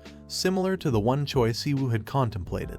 Goyu emphasized the significance of the tradition and the efforts put into maintaining it over time. Goyu went on to explain that it seemed like even the patience of the yokai had its limits. He asked Choi Siwoo if he understood the implications of his words. Choi Siwoo thought about the situation and realized that if the next yokai king were to issue the same law, not everyone would obediently follow it as they had in the past. Goyu praised Choi Siwoo for grasping the concept quickly and explained that even if it were a command from the king, the yokai wouldn't necessarily obey it at all times. Many yokai could cause trouble and not follow the king's rules, even if the king was powerful. The consequences would affect not only the new yokai king but also the entire system that had been maintained for a long time. After carefully considering Choi Siwoo's words, Goyu came to the realization that Choi Siwoo didn't conform to the traditional image of a yokai, and his issues were more about not understanding the ways of the world. Goyu recognized that Choi Siwoo's open display of affection without considering the consequences might be the root of his problems. Choi Siwoo asked Goyu if he wanted him to take back the words he had said earlier. Goyu admitted that he initially thought he could easily defeat Choi Siwoo, but upon closer examination, he acknowledged Choi Siwoo's significant growth and potential. He proposed that if Choi Siwoo joined his side and allowed him to become the yokai king, he would grant him the authority to rule over the Korean peninsula. Goyu mentioned that he might spare a select few humans close to him. Choi Siwoo surprised Goyu by asking whether he believed his chances of becoming the yokai king were high. Goyu confidently responded that there was no one stronger than him in the yokai world. As they discussed whether Choi Siwoo would join him, Choi Siwoo reached a decision. He reached out his hand, indicating his decision to join Goyu's side. Goyu was taken aback but pleased, acknowledging Choi Siwoo's acceptance of his proposal, particularly if it meant safeguarding the people around him. Goyu approved of Choi Siwoo's decision, and Choi Siwoo confidently expressed that it was a smart choice to join hands, emphasizing that he felt no guilt about what he was about to do. As they held hands, an intense surge of electric power flowed between them, surprising Goyu. Choi Siwoo had a sneaky plan all along. This situation was a significant departure from their earlier wrestling, with Choi Siwoo deliberately reserving some of his energy. With unwavering determination, Choi Siwoo harnessed a technique he had never used before, channeling his energy into a powerful surge that radiated from within him. Driven by his determination, Choi Siwoo swiftly brought Goyu to the ground in a fierce confrontation fueled by anger. His actions were characterized by determination and unwavering readiness, leaving no room for hesitation. Choi Siwoo's anger ignited a formidable burst of power as he engaged in a fierce confrontation against Goyu. The air around them filled with thick smoke, making it hard to see. This happened because Choi Siwoo used a lot of powerful energy against Goyu, changing the atmosphere dramatically. Choi Siwoo knelt down and concentrated all his strong power for an attack. His body shook with the effort, and tiny sparks flickered all over him. Afterward, he opened his eyes just a bit and everything seemed still, like time had stopped. His body kept trembling, and he struggled to get up because he was so tired. He couldn't use his yokai energy for a while because he used it all up. Choi Siwoo looked bewildered and unsure, showing he was finding it hard to stand up because he was so exhausted. As the intense moment continued, Choi Siwoo knelt on the ground, and it seemed like he had very little chance of winning. Goyu, his powerful opponent, stood firm in front of him. Goyu was telling Choi Siwoo that they were both using up their energy and risking their lives. He said it was true combat, something beyond human understanding, like a gift from heaven. Choi Siwoo looked up at Goyu as he spoke. The air was tense, and the situation felt very serious. Goyu stared down at Choi Siwoo, acknowledging the challenge they were in. Goyu asked Choi Siwoo if he had any last words, and Choi Siwoo smiled confidently, saying he didn't need any because he was prepared to face whatever happened from the start. Surprisingly, Choi Siwoo stood up, showing he wasn't ready to give up. Goyu was taken aback by this and looked at Choi Siwoo, who got into a fighting stance, determined to keep going. He made it clear that he wouldn't beg for mercy. Goyu smiled and admired Choi Siwoo's determination. He praised Choi Siwoo for speaking so well in such a tough situation. Then, Goyu did something unexpected. He pointed at Choi Siwoo, making everyone wonder what he was going to do next. The tension was high, but instead of attacking, Goyu surprised everyone by smiling and patting Choi Siwoo's shoulder in a friendly way. This act of sportsmanship left Choi Siwoo looking surprised but relieved. Choi Siwoo turned to Goyu, feeling confused after Goyu unexpectedly praised him. Goyu admired Choi Siwoo's enthusiasm and spoke about approval. He explained that it meant cheering for someone, but it would be pointless to cheer for someone who couldn't become the yokai king, as it would be a futile effort. Surprisingly, Goyu changed the tone of their conversation. He cheered Choi Si-woo on and admitted that he was also a bit worried about the Night of the Yakai. Goyu shared some of his personal experiences and reflections. He said he didn't like the chaotic and destructive nature of the Yakai realm, and he preferred the peace of the human world. He also pointed out that the Yakai realm had no comics, novels, or movies, things humans enjoyed. Goyu revealed that some Yakais preferred these forms of entertainment over harming humans. Choi Si-woo noticed that Goyu often used we in his statements, suggesting a shared perspective among certain Yakais. While Choi Si-woo understood Goyu's point of view, he questioned the need for active support. In a surprising revelation, Goyu confided that being the Yakai King could be annoying and bothersome, offering a unique perspective on the title's complexity and responsibilities. He explained that even though the Korean peninsula had a high chance of producing the Yakai King, there were still other irritating issues to deal with. Goyu continued to explain the dynamics of the race for the Yakai throne. He mentioned that prominent candidates came from ancient clans, and their success depended on using ancestral magic passed down through generations. This highlighted the importance of heritage and mastering magical traditions. Goyu expanded on his earlier statement by comparing it to the idea of being born with a silver spoon, where individuals born into privilege have advantages. He emphasized that those with extensive ancestral knowledge in magical prowess were positioned to excel. Choi Si-woo asked about the challenges and responsibilities of being from an ancient clan, comparing it to being born into an old money conglomerate. Goyu responded with a touch of humor, acknowledging Choi Si-woo's comparison but highlighting that the reality could be more overwhelming, as there were high expectations within the clan. The conversation between Choi Si-woo and Goyu became more intricate and confusing as they discussed the complexities of the Yakai world and the pursuit of the Yakai throne. As their conversation took a deeper turn, Choi Si-woo regarded Goyu with newfound seriousness. Goyu shared that, as a representative of their clan, he had a solemn oath to protect their ancient lineage's interests. He explained that if a representative failed their oath or betrayed the clan's interests, the consequences could be severe. They could be overthrown or even killed. A new leader would replace them. Choi Si-woo felt the weight of this revelation. He knew how challenging it was, especially as a non-human in a predominantly human world. Goyu then unexpectedly pointed at him, capturing Choi Si-woo's attention. Goyu conveyed that there was something unique about Choi Si-woo. He mentioned that Choi Si-woo lacked a clan or family and that his motives for aspiring to become a Yakai king were unclear. Goyu leaned in closer to Choi Si-woo, emphasizing that it was imperative for him to become the Yakai king. This underscored Choi Si-woo's vital role in their realm's destiny. The moon's soft glow bathed them as they continued their conversation, leaving Choi Si-woo confused and contemplative. In the midst of their intense conversation, an unexpected threat lurked nearby. Sol Mai, with deadly intent, prepared to attack. She suddenly launched her attack on Goyu, catching him off guard and disrupting the tranquil moment. Her attack was intense, and the atmosphere crackled with raw energy, creating a dangerous situation. Choi Si-woo, taken aback by the violence, tried to shout and intervene. But Sol Mai's attack continued. She executed a powerful technique called the wind kick, which bore the potential to be devastating. The tranquil lake's surface rippled from the intense clash of Yakai powers. As a spectator caught in a whirlwind of events, Choi Si-woo was shocked by the rapid and dramatic turn of events. Their peaceful conversation had turned into a perilous showdown between Sol Mai and Goyu. Sol Mai threw Goyu aside with immense force, leaving him vulnerable. Choi Si-woo was in profound shock, unable to process the unexpected violence. Sol Mai landed gracefully on the ground, her anger and determination evident. Sol Mai revealed her intent to protect Choi Si-woo, turning her attention briefly to him. She assured him that Goyu wouldn't harm him. Choi Si-woo and Sol Mai observed the aftermath, with broken trees and disrupted surroundings. Sol Mai indicated that Goyu had escaped immediate danger. In a surprising revelation, Sol Mai mentioned that the Goyu from their earlier conversation had a double personality. This left Choi Si-woo pondering the complexities of their interactions. Sol Mai's reference to folklore, where a snake and a turtle pair up to become one, added symbolism and mysticism to the situation.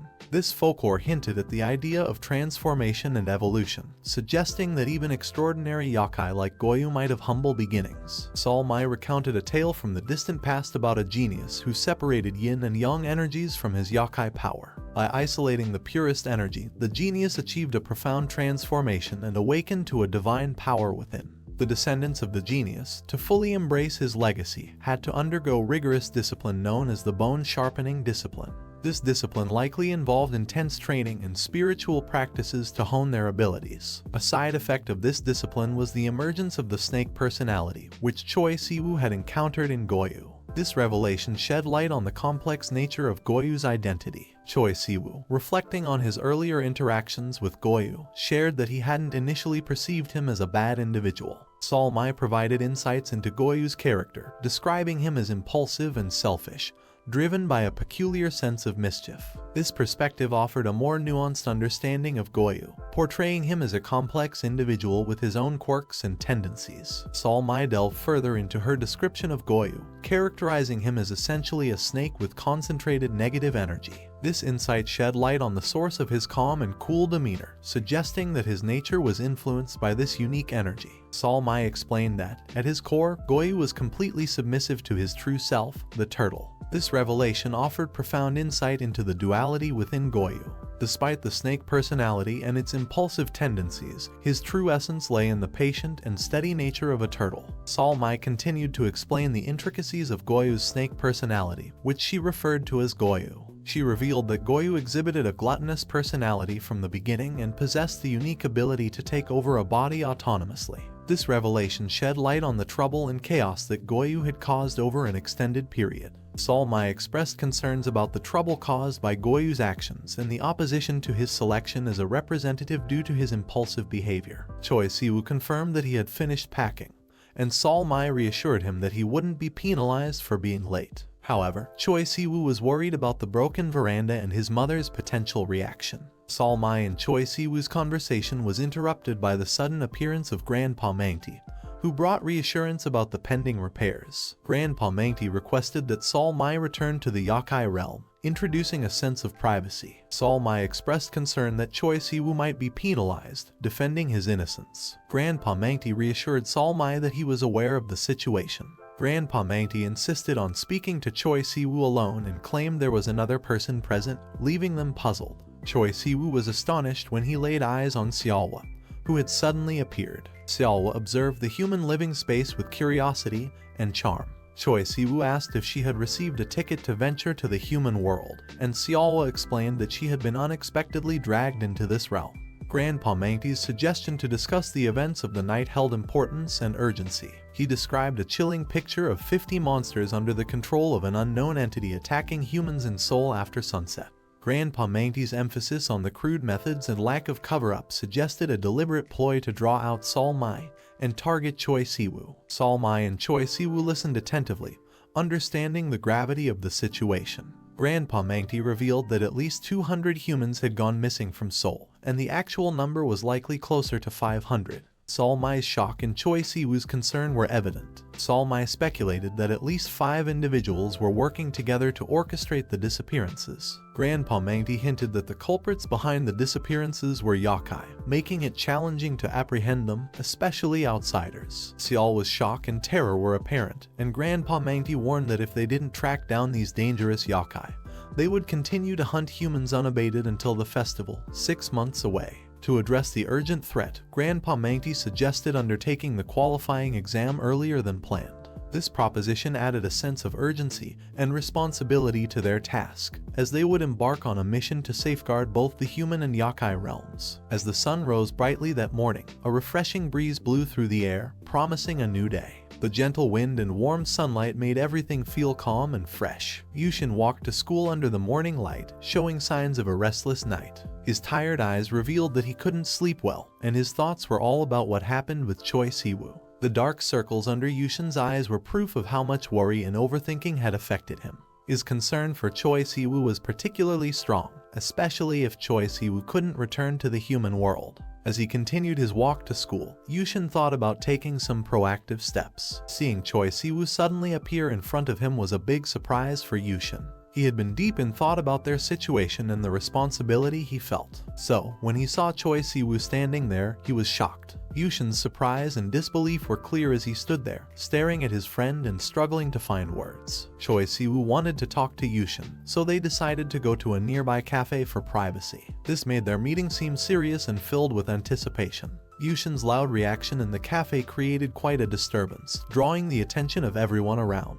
people in the cafe looked concerned, wondering what had happened to cause such a commotion. Feeling embarrassed by Yushin's outburst, Choi Siwoo asked him to lower his voice. Speaking loudly in a public place was considered disruptive, and they needed to be mindful of it. Choi Siwoo promptly apologized to the cafe's customers for the disturbance they had caused. Choi Siwoo explained to Yushin that staying in the human world to complete the task had its advantages. This way, he wouldn't have to worry Yushin and his mom by being absent or facing danger in the yakai realm.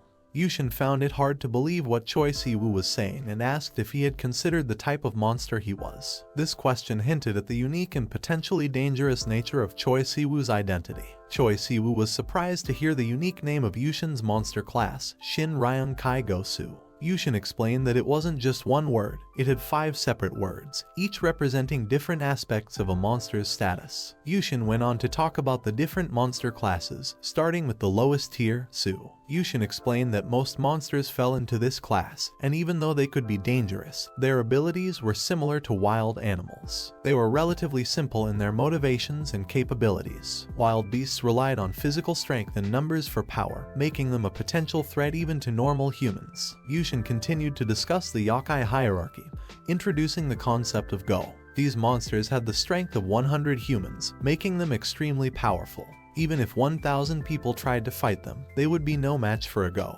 This explained why normal humans feared Go-class yakai. Choi Siwoo was curious about the higher classes in the yakai hierarchy, beyond Su and Go. Yushin explained that the highest classes were called Calamity. When asked about their power, Yushin couldn't provide a definitive answer, but he stressed how much more dangerous they were compared to Go-class yakai. As Yushin and Choi Siwoo continued their discussion about different monster classes, students from nearby schools passed by, their voices and footsteps blending with the street's bustling sounds. However, the two friends remained engrossed in their conversation about the complex yakai hierarchy. Yushin, looking out at the world beyond, advised Choi Siwoo not to worry too much about encountering Shin and Ryan-class monsters. He explained that such powerful beings usually didn't bother with criminal activities, implying that they operated on a different level. Choi Siwoo expressed surprise at this advice, especially regarding the upcoming festival in 6 months, which Yushin suggested he avoid getting involved in.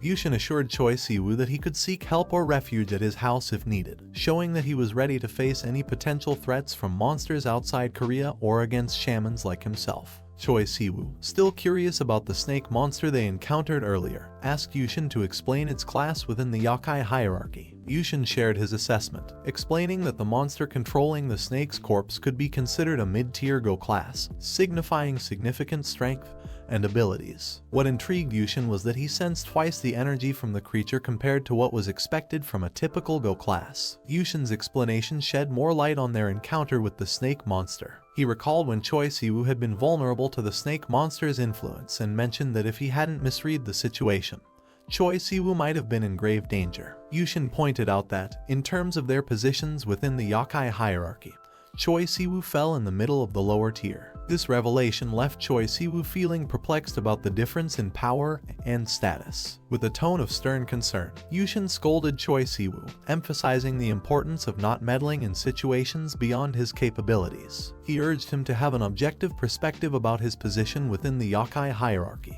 As Choi Siwoo tried to respond to Yushin's scolding, Yushin requested him to speak louder, given the noisy cafe environment, to ensure their conversation could be heard clearly. Choi Siwoo countered Yushin's concerns by expressing his belief that he could defeat the snake monster if they confronted it. His confident and determined demeanor surprised Yushin, who noticed the positive aura radiating from his friend.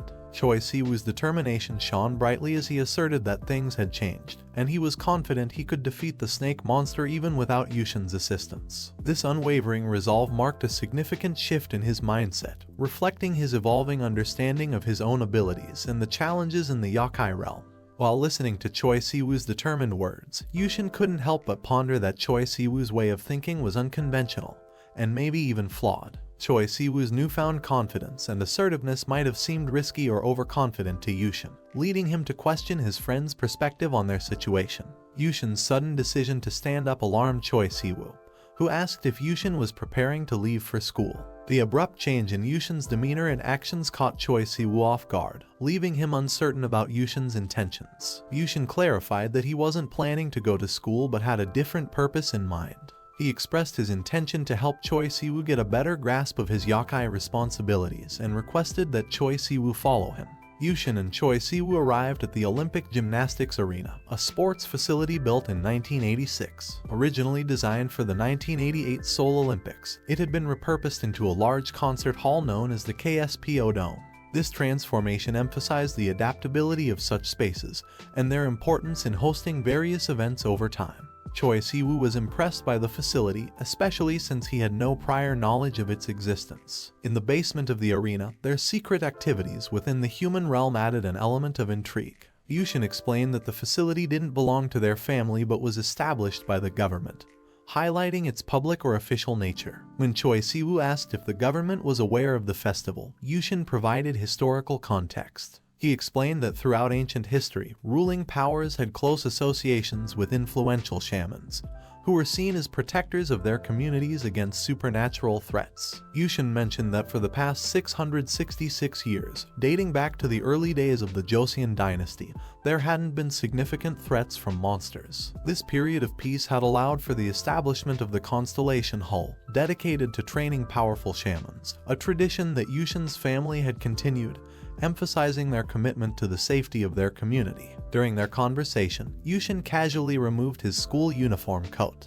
As he confided in Choi Siwoo, he explained that the information they were discussing was a closely guarded secret, known only to those at the highest levels of authority. He expressed concern that even among this select group, the situation wasn't being treated with the seriousness it deserved. Yushin's invitation for Choi Siwoo to come at him with all his strength implied the need for trust and collaboration between them. Yushin rolled up his sleeve, symbolizing his readiness for a serious test of strength and skill. He made it clear to Choi Siwoo that there were no time constraints or rules in this challenge. Yushin's message was clear: if Choi Siwoo could overpower him using any means at his disposal, Yushin would place his trust in Choi Siwoo's abilities and not interfere with his actions regarding other monsters. Choi Siwoo, inquisitive and prepared, sought clarification from Yushin regarding the choice of weaponry for their impending challenge. He specifically inquired whether Yushin would opt for a sword or a dagger-like weapon, recalling their previous encounter when Yushin had used such a weapon.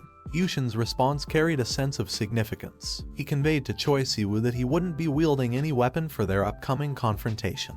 They would rely solely on their physical and perhaps supernatural abilities, engaging in a fair and unadulterated fight that highlighted the true essence of their test of strength and skill. Yushin provided valuable insight, explaining that strong shamans often possess a significantly reduced set of skills when they are without their weapon, typically less than half of their full capabilities. This limitation underscores the importance of staying closely connected to their chosen weapon, as it's almost like an extension of themselves. Yushin's advice emphasized the necessity of maintaining a strong bond between a shaman and their weapon, suggesting that it's an integral part of their identity and power. Yushin's unique prowess set him apart from the norm. He confidently stated that he could confront a Go-class monster without any difficulty, relying solely on his physical abilities and supernatural powers, without the need for a weapon.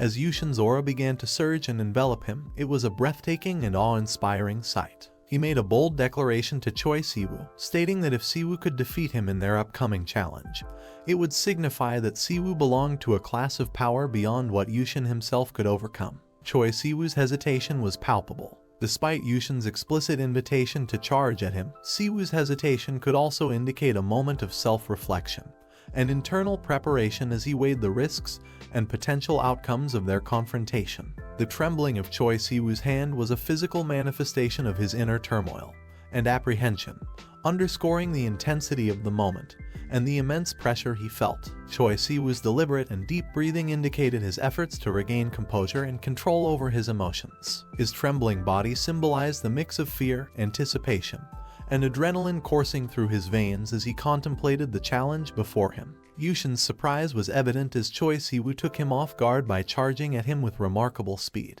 This unexpected burst of agility and determination from Siwoo likely caught Yushin off balance, showcasing Siwoo's commitment to the challenge. Choi Siwoo's lightning-fast movement and the electric waves coursing through his body painted a vivid picture of his extraordinary agility and energy. His approach toward Yushin resembled a thunderbolt, crackling with intensity and determination, adding a dynamic and electrifying element to the scene that underscored Siwoo's commitment and power. As he closed the gap between himself and Yushin, Choi Siwoo's keen perception allowed him to discern Siwoo's imminent move as Siwoo's hands poised to grasp him. This moment of heightened awareness showcased intense and formidable instincts and readiness to respond to Siwoo's rapid and determined approach. Yushin's swift reaction was impressive. He deftly tapped Choi Siwoo's hands, deflecting Siwoo's attempt to grab him, and immediately shifted into a defensive posture, poised for a counter-attack. Yushin unleashed a rapid and forceful series of punches targeting Choi Siwoo's body with precision and power. Each strike was executed with lightning speed, emphasizing Yushin's exceptional combat skills and strength. The flurry of punches created a visceral and intense moment in their confrontation where Yushin's offensive onslaught tested Siwoo's resilience and ability to withstand the assault. The impact of Yushin's punches on Choi Siwoo's face added a visceral and impactful dimension to the confrontation, highlighting the intensity of Yushin's attack and the physical toll it was taking on Siwoo. Yushin's decision to step back and prepare for another attack demonstrated his strategic thinking in the battle. With a burst of great force and power, Yushin launched an aggressive kick at Choi Siwoo, carrying the weight of his strength and determination. This formidable attack left Choi Siwoo helplessly thrown over, unable to defend against Yushin's powerful kick, highlighting the force and impact of the attack. Siwoo's helplessness underscored the formidable nature of Yushin's combat abilities. Yushin's serious expression conveyed the gravity of the situation. Despite their friendship, he had not hesitated to unleash a powerful and devastating attack on Choi Siwoo. His intense gaze emphasized the weight of their confrontation and Yushin's unwavering commitment to the challenge they had undertaken. The presence of blood added a stark and dramatic element to the scene, underscoring the intensity and brutality of their fight. Choi Siwoo's injury painted a vivid and visceral picture of the aftermath of Yushin's powerful attack. Despite the injuries he had sustained, Choi Siwoo praised Yushin, showcasing his admiration and respect for his friend's incredible abilities. Choi Siwoo's swift recovery and his continuation of praise for Yushin demonstrated his resilience and graciousness in the face of adversity. As he stood up and wiped the blood from his nose, Choi Siwoo's actions portrayed him as someone who could quickly regain composure and maintain a positive spirit even after a challenging bout. Yushin's moment of contemplation as he gazed at Choi Siwoo suggested that he was considering the possibility that he might be on the losing end of their confrontation. His firm grip on his fist and reflection on the intensity of his attack revealed the immense power he had unleashed during their battle. He contemplated that if he had held back even slightly, the force of his blows could have resulted in shattered bones. The description of his fist feeling like it struck a brick wall emphasized the physical toll of their confrontation and the resilience of Choi Siwoo. Choi Siwoo's decision to pose for another attack, despite his realization that Yushin might not be hurt even if he didn't control his strength, demonstrated his unwavering determination and commitment to the challenge. Yushin's realization that Choi Siwoo was a more formidable opponent than he initially anticipated added an intriguing twist to their battle. It suggested that Yushin had underestimated Siwoo's strength and resilience. Choi Siwoo wasted no time and charged forward with determination. In the arena, something important happened. Choi Siwoo made a big move during the ongoing fight. Siwoo held a powerful club that was meant for goblins. This club looked strong and scary. The fight became even more intense. Siwoo held onto the club tightly. It was clear that the tough battle had made him very tired. He was almost exhausted. Siwoo's movements slowed down and he looked tired. Although Siwoo seemed physically okay given the hard battle, his spiritual energy was getting lower. This worried everyone. Last night, during a fight with Goyu, Siwoo had to use a lot of his spiritual energy. He used almost 93% of it. In the human world, it takes a long time to get this energy back, especially after using so much. Siwoo would need more than a day to recover fully. Surprisingly, Siwoo's nearly empty spiritual energy helped him use the Goblin Club better. It seems that when Siwoo's energy is almost gone, the club works better. Siwoo struggled physically, but his mind stayed sharp, like a clear light in the middle of chaos. Remembering the Yakai realm where he came from gave Siwoo strength. It reminded him of all the challenges he faced and what he learned.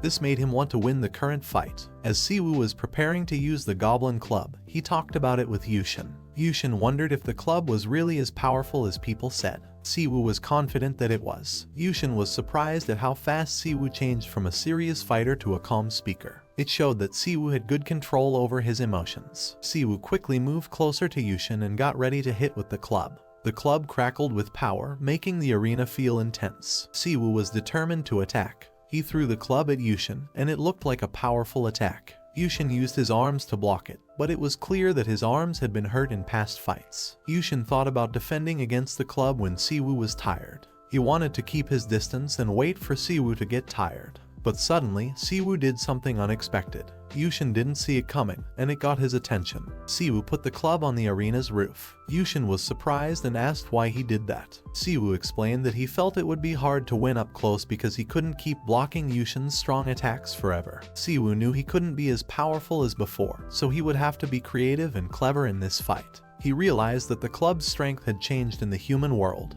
It was smaller and weaker, but Siwoo could change its form. This meant he could still use it effectively. Choi Siwoo's ability to change the Goblin Club's form gave him many options for different situations in battle.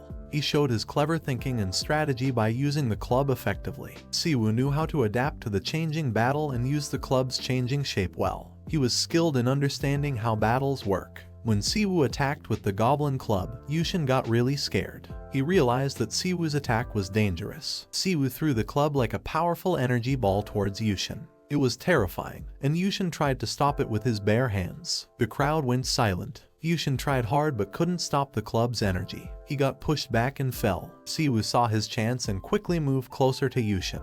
He wanted to use the opportunity while Yushin was still trying to recover. The arena was tense. Yushin was surprised and determined to fight back. They both focused on each other. Yushin moved fast to dodge Siwoo's attack. He was quick and smart in avoiding the hit. When Yushin avoided Siwoo's attack, there was a big explosion of red energy in the arena. It was a powerful hit that shook the whole place. Yushin thought that the Goblin Club seemed much stronger now, even though Siwoo didn't seem different. He felt frustrated and accused Siwoo of playing unfairly. Siwoo looked down at Yushin with determination. They shared a moment of rivalry and challenge without speaking. Then, Yushin realized that he was the one who suggested the fight to test their skills against Yakai. Siwoo explained that being cunning was important in life or death battles. Yushin started to understand Siwoo's point. Siwoo smiled and saw the mix of fear, realization, and acknowledgement in Yushin's eyes. Despite their rivalry and challenges, they were close friends. Siwoo spoke more calmly and suggested that admitting mistakes could help them move forward and understand each other. Yushin thought about it but felt conflicted and frustrated. Yushin finally told Siwoo that he had enough of what he saw as nonsense. He seemed determined and frustrated. Siwoo acknowledged Yushin's words with a smile and said he found Yushin's determination terrifying.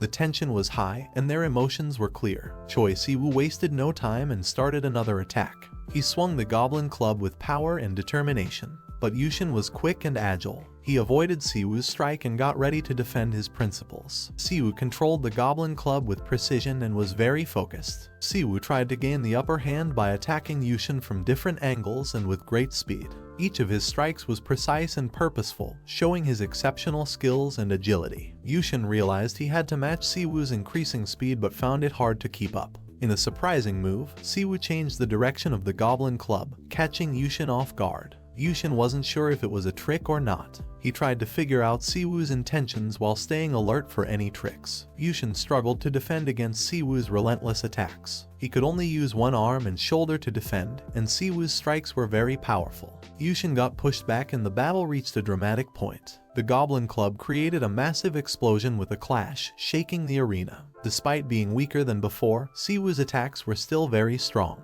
The outcome of the battle was hanging in the balance, and the Goblin Club started behaving strangely, being pulled and stretched. Siwoo noticed the club's strange behavior and stayed on high alert. Yushin had a determined grin on his face, emboldened by the club's change. He prepared to launch a unique attack using the Leaf Era, a deadly weapon.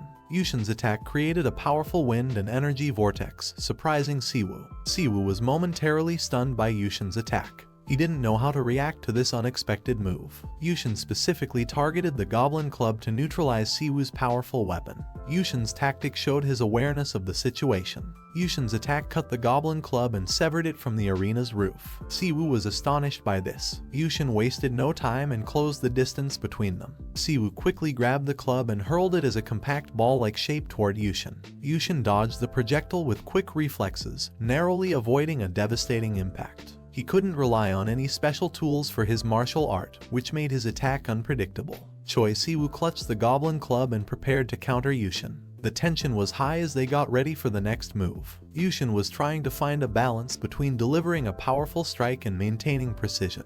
He used a special technique called the Heavenly Sword, which created a clash of blue and red energy in the arena. Choi Siwoo was surprised that his goblin club had been cut. The arena was tense. Yushin didn't finish the fight and explained it was because he had used up all his exorcism arts in the last attack. Yushin's tears and heartfelt call resonated with complex emotions in the arena. The next afternoon, Yushin walked with Siwoo, sporting a bandage on his nose. Yushin mentioned to Siwoo that it was bothersome for him to be anxious by Yushin's side. Siwoo expressed concern about Yushin's injured nose and wondered if it would leave scars. Yushin explained that although his physical abilities were not extraordinary, he had put in a lot of effort to train his body. He assured Siwoo that his injuries would heal within a day. Yushin then asked Siwoo if he intentionally decreased his monster power before attacking him. He revealed that Siwoo had weakened his attack when he realized it wasn't effective. Otherwise, Yushin's nose would have been severely damaged. Yushin acknowledged Siwoo's skills and stated that if Siwoo intended to catch monsters, he could do as he pleased. Siwoo expressed gratitude for Yushin's understanding.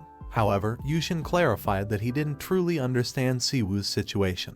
He was only acting this way because of a promise he made to Siwoo. Yushin handed Siwoo 3 small gourds, explaining that they were like bombs that could be activated by either holding them and chanting a mantra, smashing them on the ground with force, or applying a little force while holding them. He advised Siwoo to use them in times of danger and cautioned against shattering them simultaneously, even if multiple gourds were used. Siwoo questioned if it was alright to accept 3 gourds, considering that Yushin's energy was stored within them and they were not easily made. Surprised by Siwoo's observation, Yushin asked if Siwoo had seen similar gourds before. Siwoo responded that he hadn't, but he could sense the same energy from their previous fight stored within the gourds just by holding them. Siwoo's intuition was correct. The gourds were a type of Dharma tool commonly used by Yushin's family. These gourds were coated with a special glaze that allowed one to pour and store their energy, enabling them to use magic that would otherwise be difficult to access. Additionally, anyone in possession of the gourd, regardless of whether they were the original owner, could utilize the stored energy to perform magic. Yushin realized that the glaze on the gourd's surface sealed one's energy, making it challenging to determine the amount of energy contained within.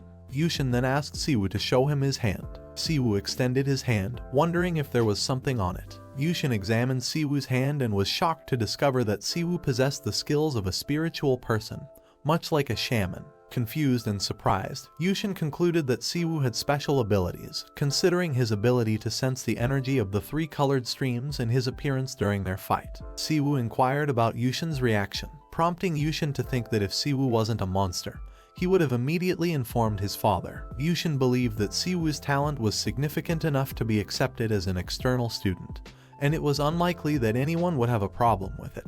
Despite the inevitable revelation that Siwoo was a monster, Yushin knew that those fools would never approve, potentially leading to misunderstandings. Yushin regretted not discovering Siwoo's abilities 3 days earlier. He casually remarked to Siwoo that his life seemed complicated, surprising Siwoo that Yushin could discern this just by looking at his palm.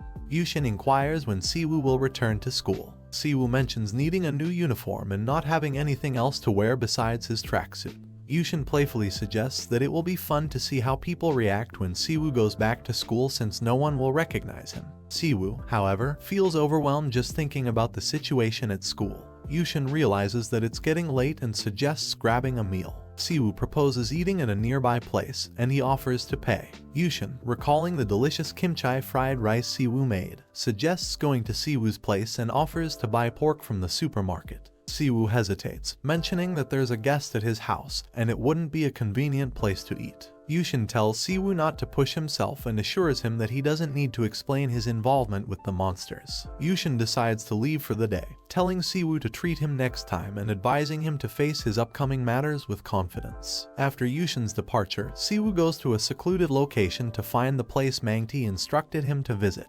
The area appears old, with many empty houses, making Siwoo doubt if he's in the right place. Eventually, he locates a building with a sign that reads Rising Dark Moon Quarters and stands outside. A man, appearing to be a powerful monster, exits the gate and walks past Siwoo. A woman introduces herself as Hongryun, the head of the Rising Dark Moon Quarters. Siwoo introduces himself and explains that he was directed to visit the place. Hongryun had heard about him and invites him inside. Siwoo enters and is surprised to find a bright, old-style building. Hongryun offers him tea, and Siwoo asks about the location, which doesn't seem like Seoul. She explains that the quarters are separated from a part of the human world, allowing them to maintain a natural, old-time atmosphere untouched by modern civilization. This space provides various conveniences for monsters to adapt to life in the human world. Siwoo shows her the goblin coins he received as a reward and inquires if they are usable there. Hongryun informs him that they can be used for purchases and exchanges, with each coin equal to 3 million won in human currency. Siwoo is astonished by this value and considers his coins a significant sum. His current cash balance is only 7 million won. Hongryun offers to show him products, particularly demon spirit pills, which accelerate the recovery of a monster's force. The pills come in different classes represented by various colored boxes, with higher class pills having a higher recovery rate. Siwoo chooses a black one and asks if he can take it immediately. Hongryun agrees, and she explains that the pill's effectiveness depends on a monster's need and size. She believes Siwoo might not fully digest the pill due to his half-monster body. Siwoo takes the pill, causing a bright light and a powerful energy surge that astonishes Hongryun. It marks the third day since Siwoo's transformation into a monster, and he's experiencing his full 100% power for the first time. Earlier, at the annex of the Dark Moon Quarters, Dongwoo, the leader of the quarters, inquires about the quality of the liquor and mentions that it was specially prepared because Yuseum would be visiting. Yuseum replies that it wasn't too bad and expresses that he hasn't seen Hongryun in a while. He mentions that she had said she would return after meeting someone and wonders if she has no intentions of treating him as a guest. Dongwoo explains that it wasn't possible for her to be on time as she had some business to attend to. He adds that a guest, who was mentioned by Judge, was paying a brief visit. Yuseum asks about the identity of the visitor. Dongwoo reveals that he wasn't certain, but he had heard that the visitor was a half-monster with goblin blood. Yuseum comments that he had thought it was something else, but it turns out to be about that punk again.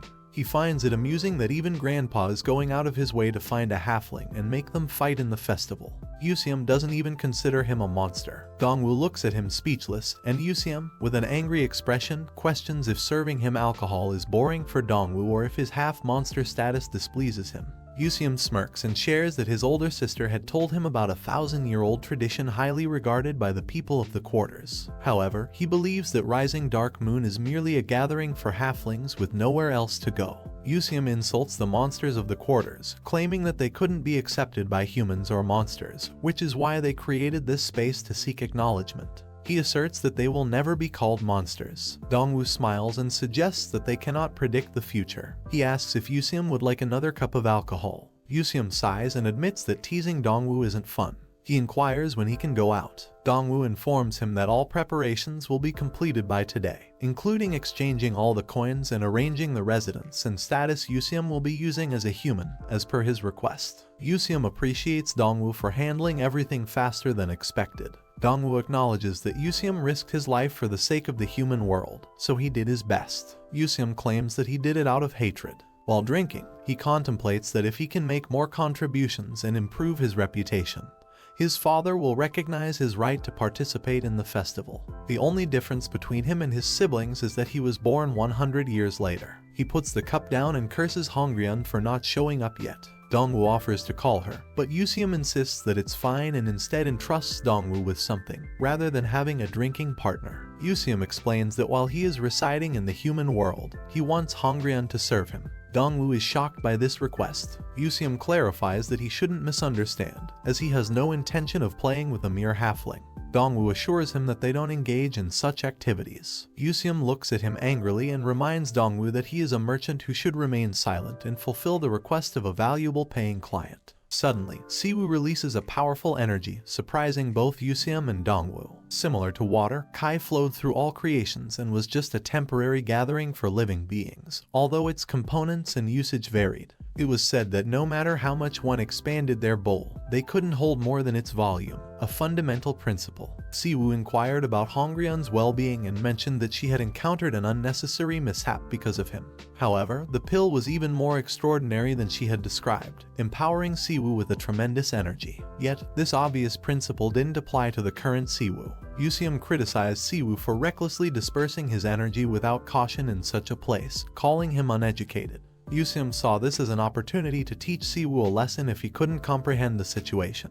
Hongrian took responsibility for what had happened, defending Siwoo and stating that it wasn't his fault. Yuseum silenced her, asserting that he didn't authorize her to speak. With an angry expression, he stated that the monster force he had sensed earlier came from Siwoo, who still failed to grasp the situation and continued to release his energy. Siwoo turned around and apologized, admitting that he still wasn't accustomed to controlling his monster force. Siwoo had always been gentle and composed, even among humans. However, having his Niden filled to capacity for the first time elevated his mind and body. Siwoo acknowledged that he hadn't anticipated this outcome, and apologized if it bothered Yuseum. Nevertheless, Siwoo found Yuseum's choice of words towards someone he had just met a bit impolite. Due to his overflowing Niden, Siwoo's nature at that moment resembled more of a monster than a human. Yuseum became increasingly annoyed. Siwoo smiled and sincerely apologized, but he found Yuseum's insults and derogatory words to be disrespectful. Yuseum's agitation grew, prompting him to attack Siwoo and throw him to the ground.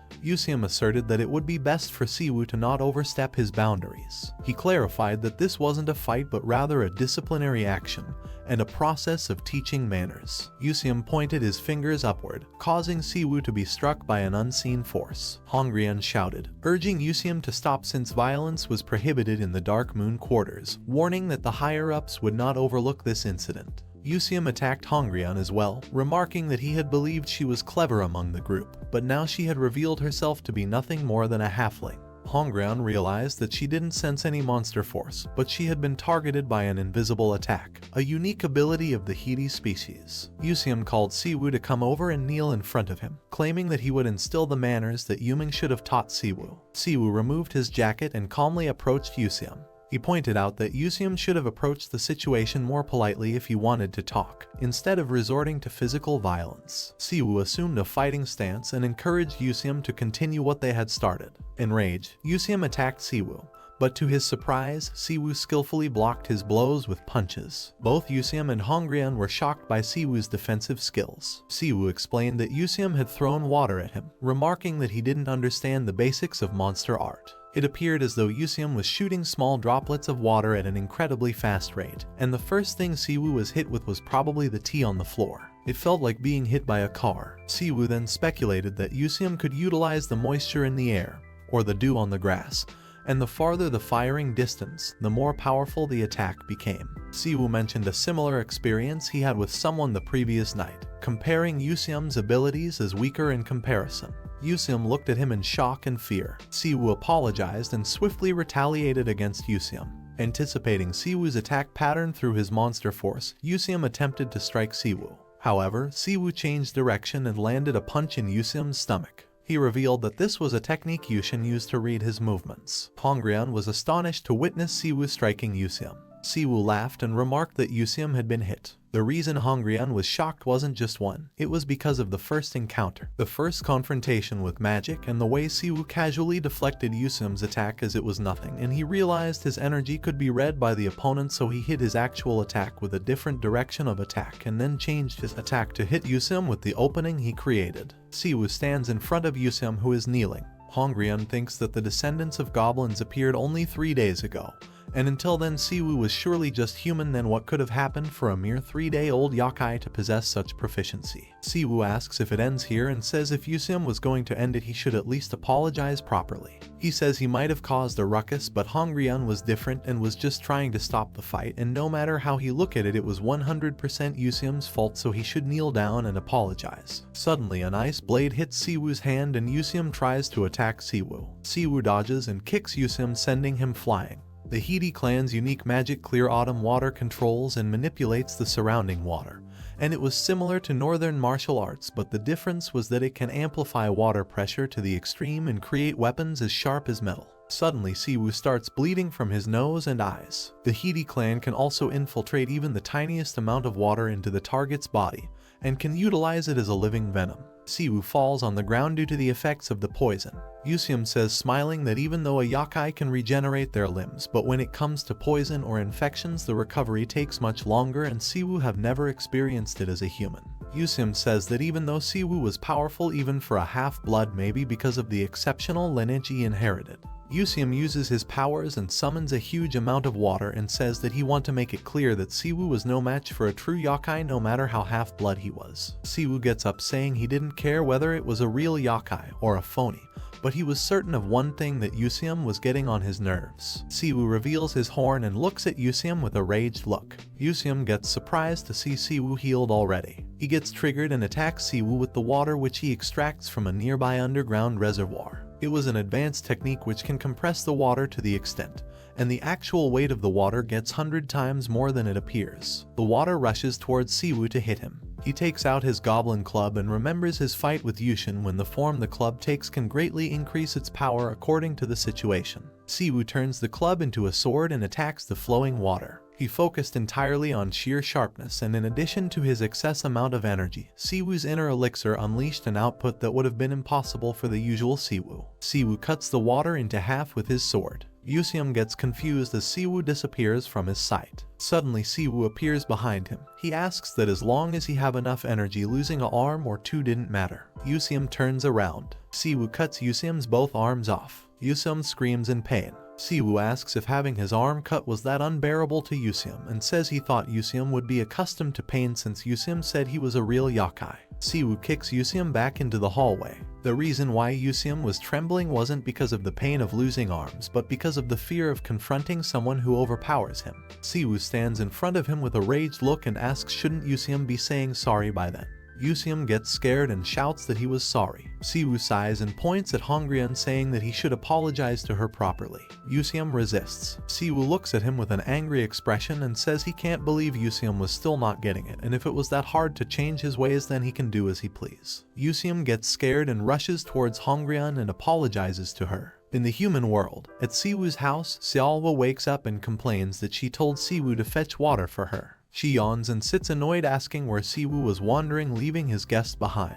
The old man Muryo, the head of the House of Cultivating Humility, was astonished by the fact that for the first time in 10 years, it was a short leave and he didn't expect something like that to happen during that time. The man following him apologizes for the fact and accepts that it was his fault, as it would be different if he had been a bit more vigilant. Muryo then states that there was no use in blaming himself so late, as it was not his responsibility, and it was Hongryun's duty to entertain instead of him. He was surprised by the fact that the youngest of the Hichai clan turned out to be someone more than extraordinary. The old man later asks the man how Hongryun's condition is, and he lets out the fact that it was a serious issue but she has some wounds. He also lets him know that despite the physical pain she would have been deeply distressed due to the self-blaming situation, she caused it all by herself, and sets out the fact about the absorption of the black magic as to how she could have predicted such a faster absorption rate. The old man then spills out that the cause of her fast absorption rate was there was also an opportunity for reflection. Saying this, he asks where the guest is. The man informs him that he was in a room who was undergoing a mental cooldown as to the thing which had resulted in what he had been 3 days ago, and the fact of not losing his body control totally, and he went a little berserk due to his life forces, but all at the end he has the emotions and willpowers Siwoo's of his own. Conveys that the life force was the cause that led to the raging emotions to cool down, knowing it to be the sage time which had rapidly kicked him up. The boy seems completely lost and lies on the floor thinking that the fight was justified all along regardless of his personality, and thoughts at the point of potentially killing someone, and thought that cutting his arm was necessary for the nullification of magic he possessed. He recalls the incident, seemingly thinking upon it that he could undoubtedly do it again, as he felt the urge of unusual euphoria, a sense of pure pleasure by cutting the opponent's arm. Lost in his thoughts as if it would be a temporary thing, someone just seeks permission to enter the room. There was a lady approaches him, and he asks whether she is feeling better now due to the injuries she got earlier. The lady then states that it was only a minor wound, but the boy turns down the fact and points out that she vomited blood back then, which wasn't any minor wound. The woman falls to the ground apologizing for losing control, and as she acted in a way she shouldn't have. The boy tells the lady to stop apologizing, as it was the thing concerned with people who participated, and conveys he was the one who should have been sorry for his actions, as he would have destroyed it by himself. The lady then brings out the fact that it was her fault to let out the black spirit beat to the master, and the effect could have been achieved with either silver or gold beads, but it was her recommendation upon the black bead. Listening to this, the boy was shocked, as if she had tricked him over the most expensive bead. The lady then spills out the fact that she was a half-breed of a human father and yokai mother who weren't rare, and it was not uncommon for such different races to have connections. The hybrids born as such would inherit the qualities of both parents equally, and they would be born with an innate vital essence. They can sense yokai energies, but not absorb them into the vital essence, which was a miserable and painful matter afflicted by the thirst caused by deficiency, and they would obtain the quench at the world's hot springs but couldn't be able to drink from it. She continues by saying that even if they consumed medicines such as the bright lotus pill, it would only remain on their parched lips for just a few moments, and spills out the fact that she was envious of her master cause of this, leaving him stunned. She conveys the fact that them being half-breeds as true beings towards their master, and points out the fact despite being a hybrid he possessed such remarkable yokai abilities to which they were recognized to be officials, and tells her intention to it the black elixir wasn't for the personal gain but for the thing that she could never have, and she couldn't accept the fact and played such a prank. Saying this, she falls to the ground begging him for the thing she committed and that she deserves death for the crime she had done as a vendor, and she is ready to accept the punishment or penalty given to her. The old man approaches from behind and states that it wasn't a matter of what type she was punished regarding. Finally, the blame would be shifting over the person receiving an apology. The lady turns behind in shock and notices the old master standing behind her. He says he wants to apologize for everything and introduces himself to Morion, the master of the house of cultivating humidity. The boy then accepts the apology and asks that if possible he would appreciate a refund for the black spirit bead, to which the old man agrees it to be a reasonable offer. The old man spills out the fact of arranging a reconciliation shortly with the one he conflicted, Yusium, who was the youngest son of the heated tribe known to be divine beasts. He suggests they have met before any misunderstandings occurred and try to explain each other's situations all along. The boy then conveys it wasn't necessary to go and he would explain all in his own words before the situation escalates into excessive violence. The old man thinks of the fact such a tribe wasn't to be underestimated, to which the boy replies he had fought many yokai stronger than him before, and that to become the demon king, he has to fight and win against all. As the talk proceeds, the old man pulls out an artifact which was a gift given by the guests, which he thinks of investing into Siwoo's future. Wu enters the room tired, wherein the voice comes as to where he was all this time. The person comes behind him handling a magpie on the arms, who says that there is some information regarding him. As Siwoon calls out the bird, it leaves a kick on his face and flies away. She then informs that there were some locations to hunt out before which she demanded to go to buy some clothes, and she was wearing one of Siwoon's workout gear, which seemingly annoyed her. Both of them reach to a departmental store which seemed to be one of the largest according to Siwoon. It was his first time buying clothes properly, as he would buy only one set of clothes before he had some weight over. And right now, as he has lost weight, he plans to enjoy buying clothes whatever he likes and ensures the girl tries on anything, and he would but her if there was something needed. And saying this, they enter the store wherein it was Swoon's first time, and he didn't even have the idea of the typical prices of the store, which were costly. The mall lady comes from behind cheering him up to get something like that for his girlfriend, but he loses his mind as to why the cost was too high only when the girl Seol HWA comes out dressed, seeing which the lady praises her for the choice, and Swoon looks stunned still looking at those prices and gives a displeasing look saying it was cool on her. Swoon loses his soul to the high price he paid for such a dress. He sighs over it and thinks about only he got some gold spirit coins later, and she tells him to get any other outfit from around, listening to which he yells out as if she wants to buy more. Later, she asks Siwoon to reach out his palm and drops him 10 of the gold spirit coins. He feels so happy and surprised after receiving them as a token of appreciation from Seolwa, and she lets him know even if he wants any he could take later if there. They both then move around where Seolwa continues to choose all the outfits and tries them over. Swoon then tells the fact that he was surprised as to how her taste in choosing clothes was much better than his, despite the fact it was her first time in the human world. She then says it was because of Salmi, her magpie, who used to bring her all fashion related stuff, thinking she was interested in it, but which was annoying for her. When Seolwa is about to tell the reason why she is in the human world, Swoon bumps randomly into a man who later seeks an apology and is pulled by a woman beside him. Seolwa then puts to the fact on how humans were retreated, as it was the guy's mistake he bumped into Siwoon, and the matter was solved only with a word. She expected he would pay him with a good beat as if he would never look into the eyes again, but she considers him to be the same as a human, which leaves Swoon in disbelief as to the fact it would be more than needed. And if it weren't for the human world, being a yokai, he would have been considered weak for not fighting back, and she predicts this might have been the reason he bowed down to Hide even though he would have won.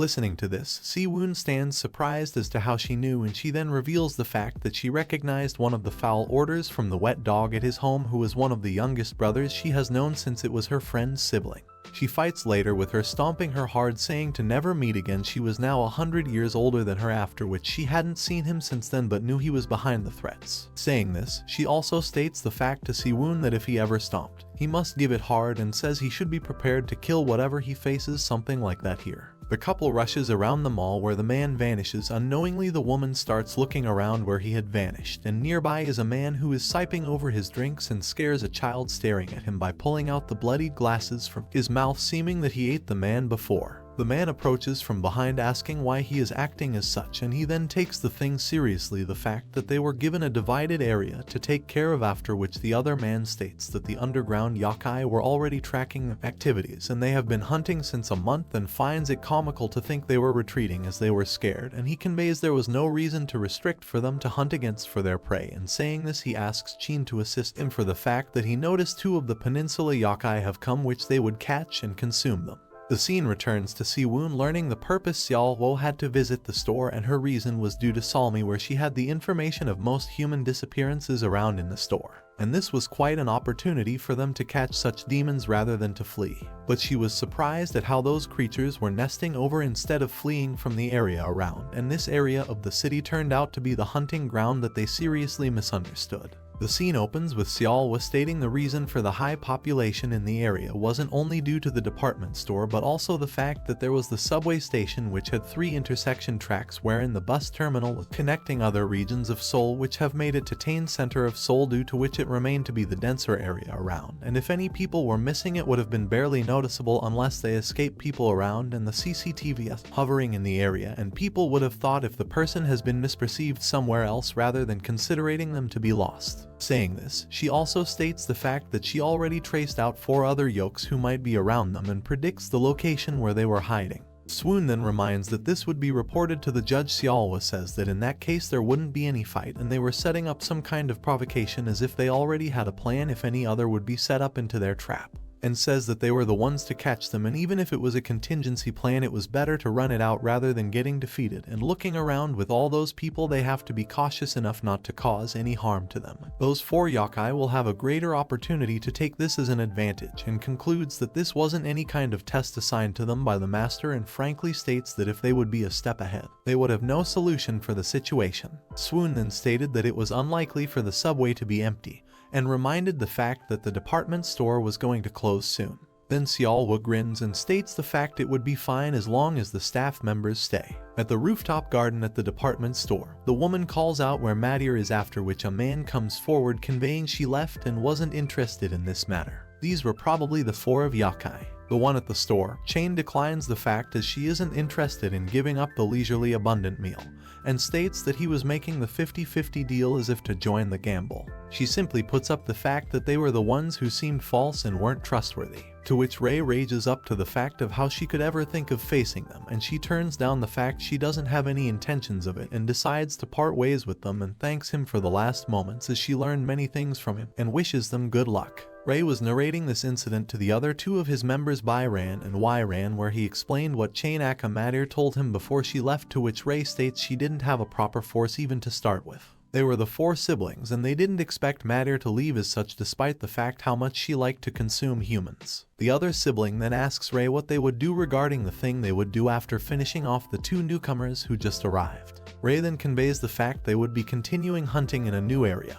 and orders the other 2 to catch out the 2 yokai, and spills the fact they wouldn't be able to exert full power when they remain disguised and mixed with humans. He also mentions that they have to continue to consume until they return to the mainland and reach the realm of the soul. Ray then reminds the humiliation their family had faced in the past since date, due to which they would be able to return to the mainland at this moment. But after this point, no one on the mainland would dare to underestimate them once they returned after now, and assures Yran and Byran that they would become the ones to rule the era to come and become kings of yokai.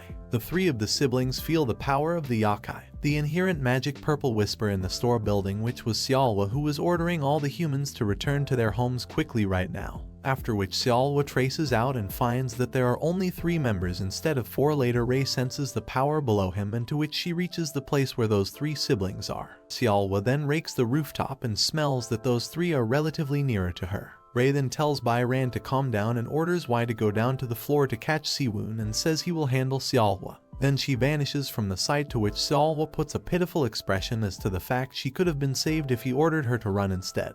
Ray senses that she is powerful and already on top of their skill level, and they could be easily defeated soon in case they didn't devour humans as they didn't know. And the fight starts between Seolwa, Ray, and Ran. The old woman on the store's floor seemed lost, to which Siwoon guided her, saying that there was an emergency broadcast regarding the gas leak in the store due to which it was closing early today, and that the main entrance was still open, seemingly by which she could go out. She then asks him whether he saw her grandson, who was seen on the lower floor. Seolwa then suggests that Siwoon wander around the store and let all the humans vacate soon.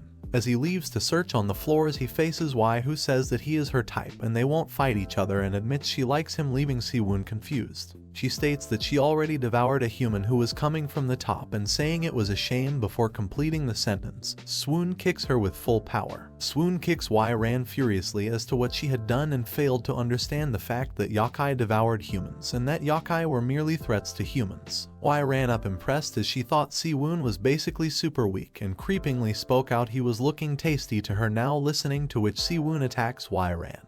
They both proceed to fight furiously, and Siwoon manages to throw Y down to the floor and admits the fact she didn't see any power he possessed anywhere, and was stunned when Siwoon used his unique power to fight against her. In an instant, she covers quickly as if she never got hurt, and blocks the attack, surprising Siwoon as to if her appearance was truly real. And they continue to fight, soon learn that she is different, with a demon's arms and legs compared to what she looked like before she revealed this being her true form, and reveals the fact that they were unlike other yokai, and were species who were born with the inherent purpose of devouring humans. They consumed human flesh to absorb the life forces naturally, and species like them would even survive by eating the corpses of dead humans on the battlefield, and continuing the fact that they did not seem to be treated well, since then they were literally on the verge of extinction right after the law was enacted, and their main food was completely sealed despite humans being the good tasty things for them, and due to which most of their species got extinct due to that reason.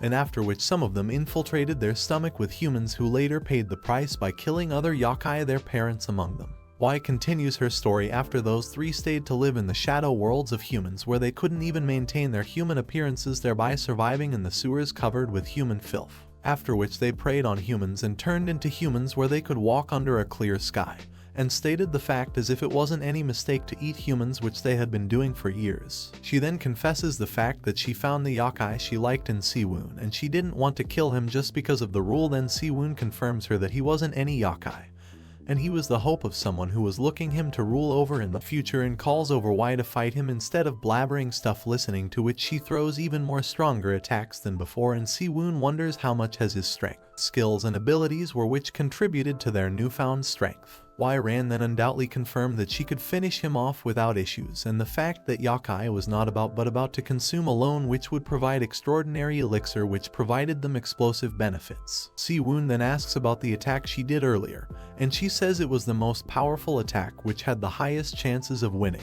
They continue to fight again when Y overpowers Siwoon, throwing him down, after which he rises and figures out how the attack was known to be called the Goblin Wrestling, due to which he emerged victoriously. Here's the video ends. Guys, if you like this recap, then like the video. I will meet you in another video. Till then, bye.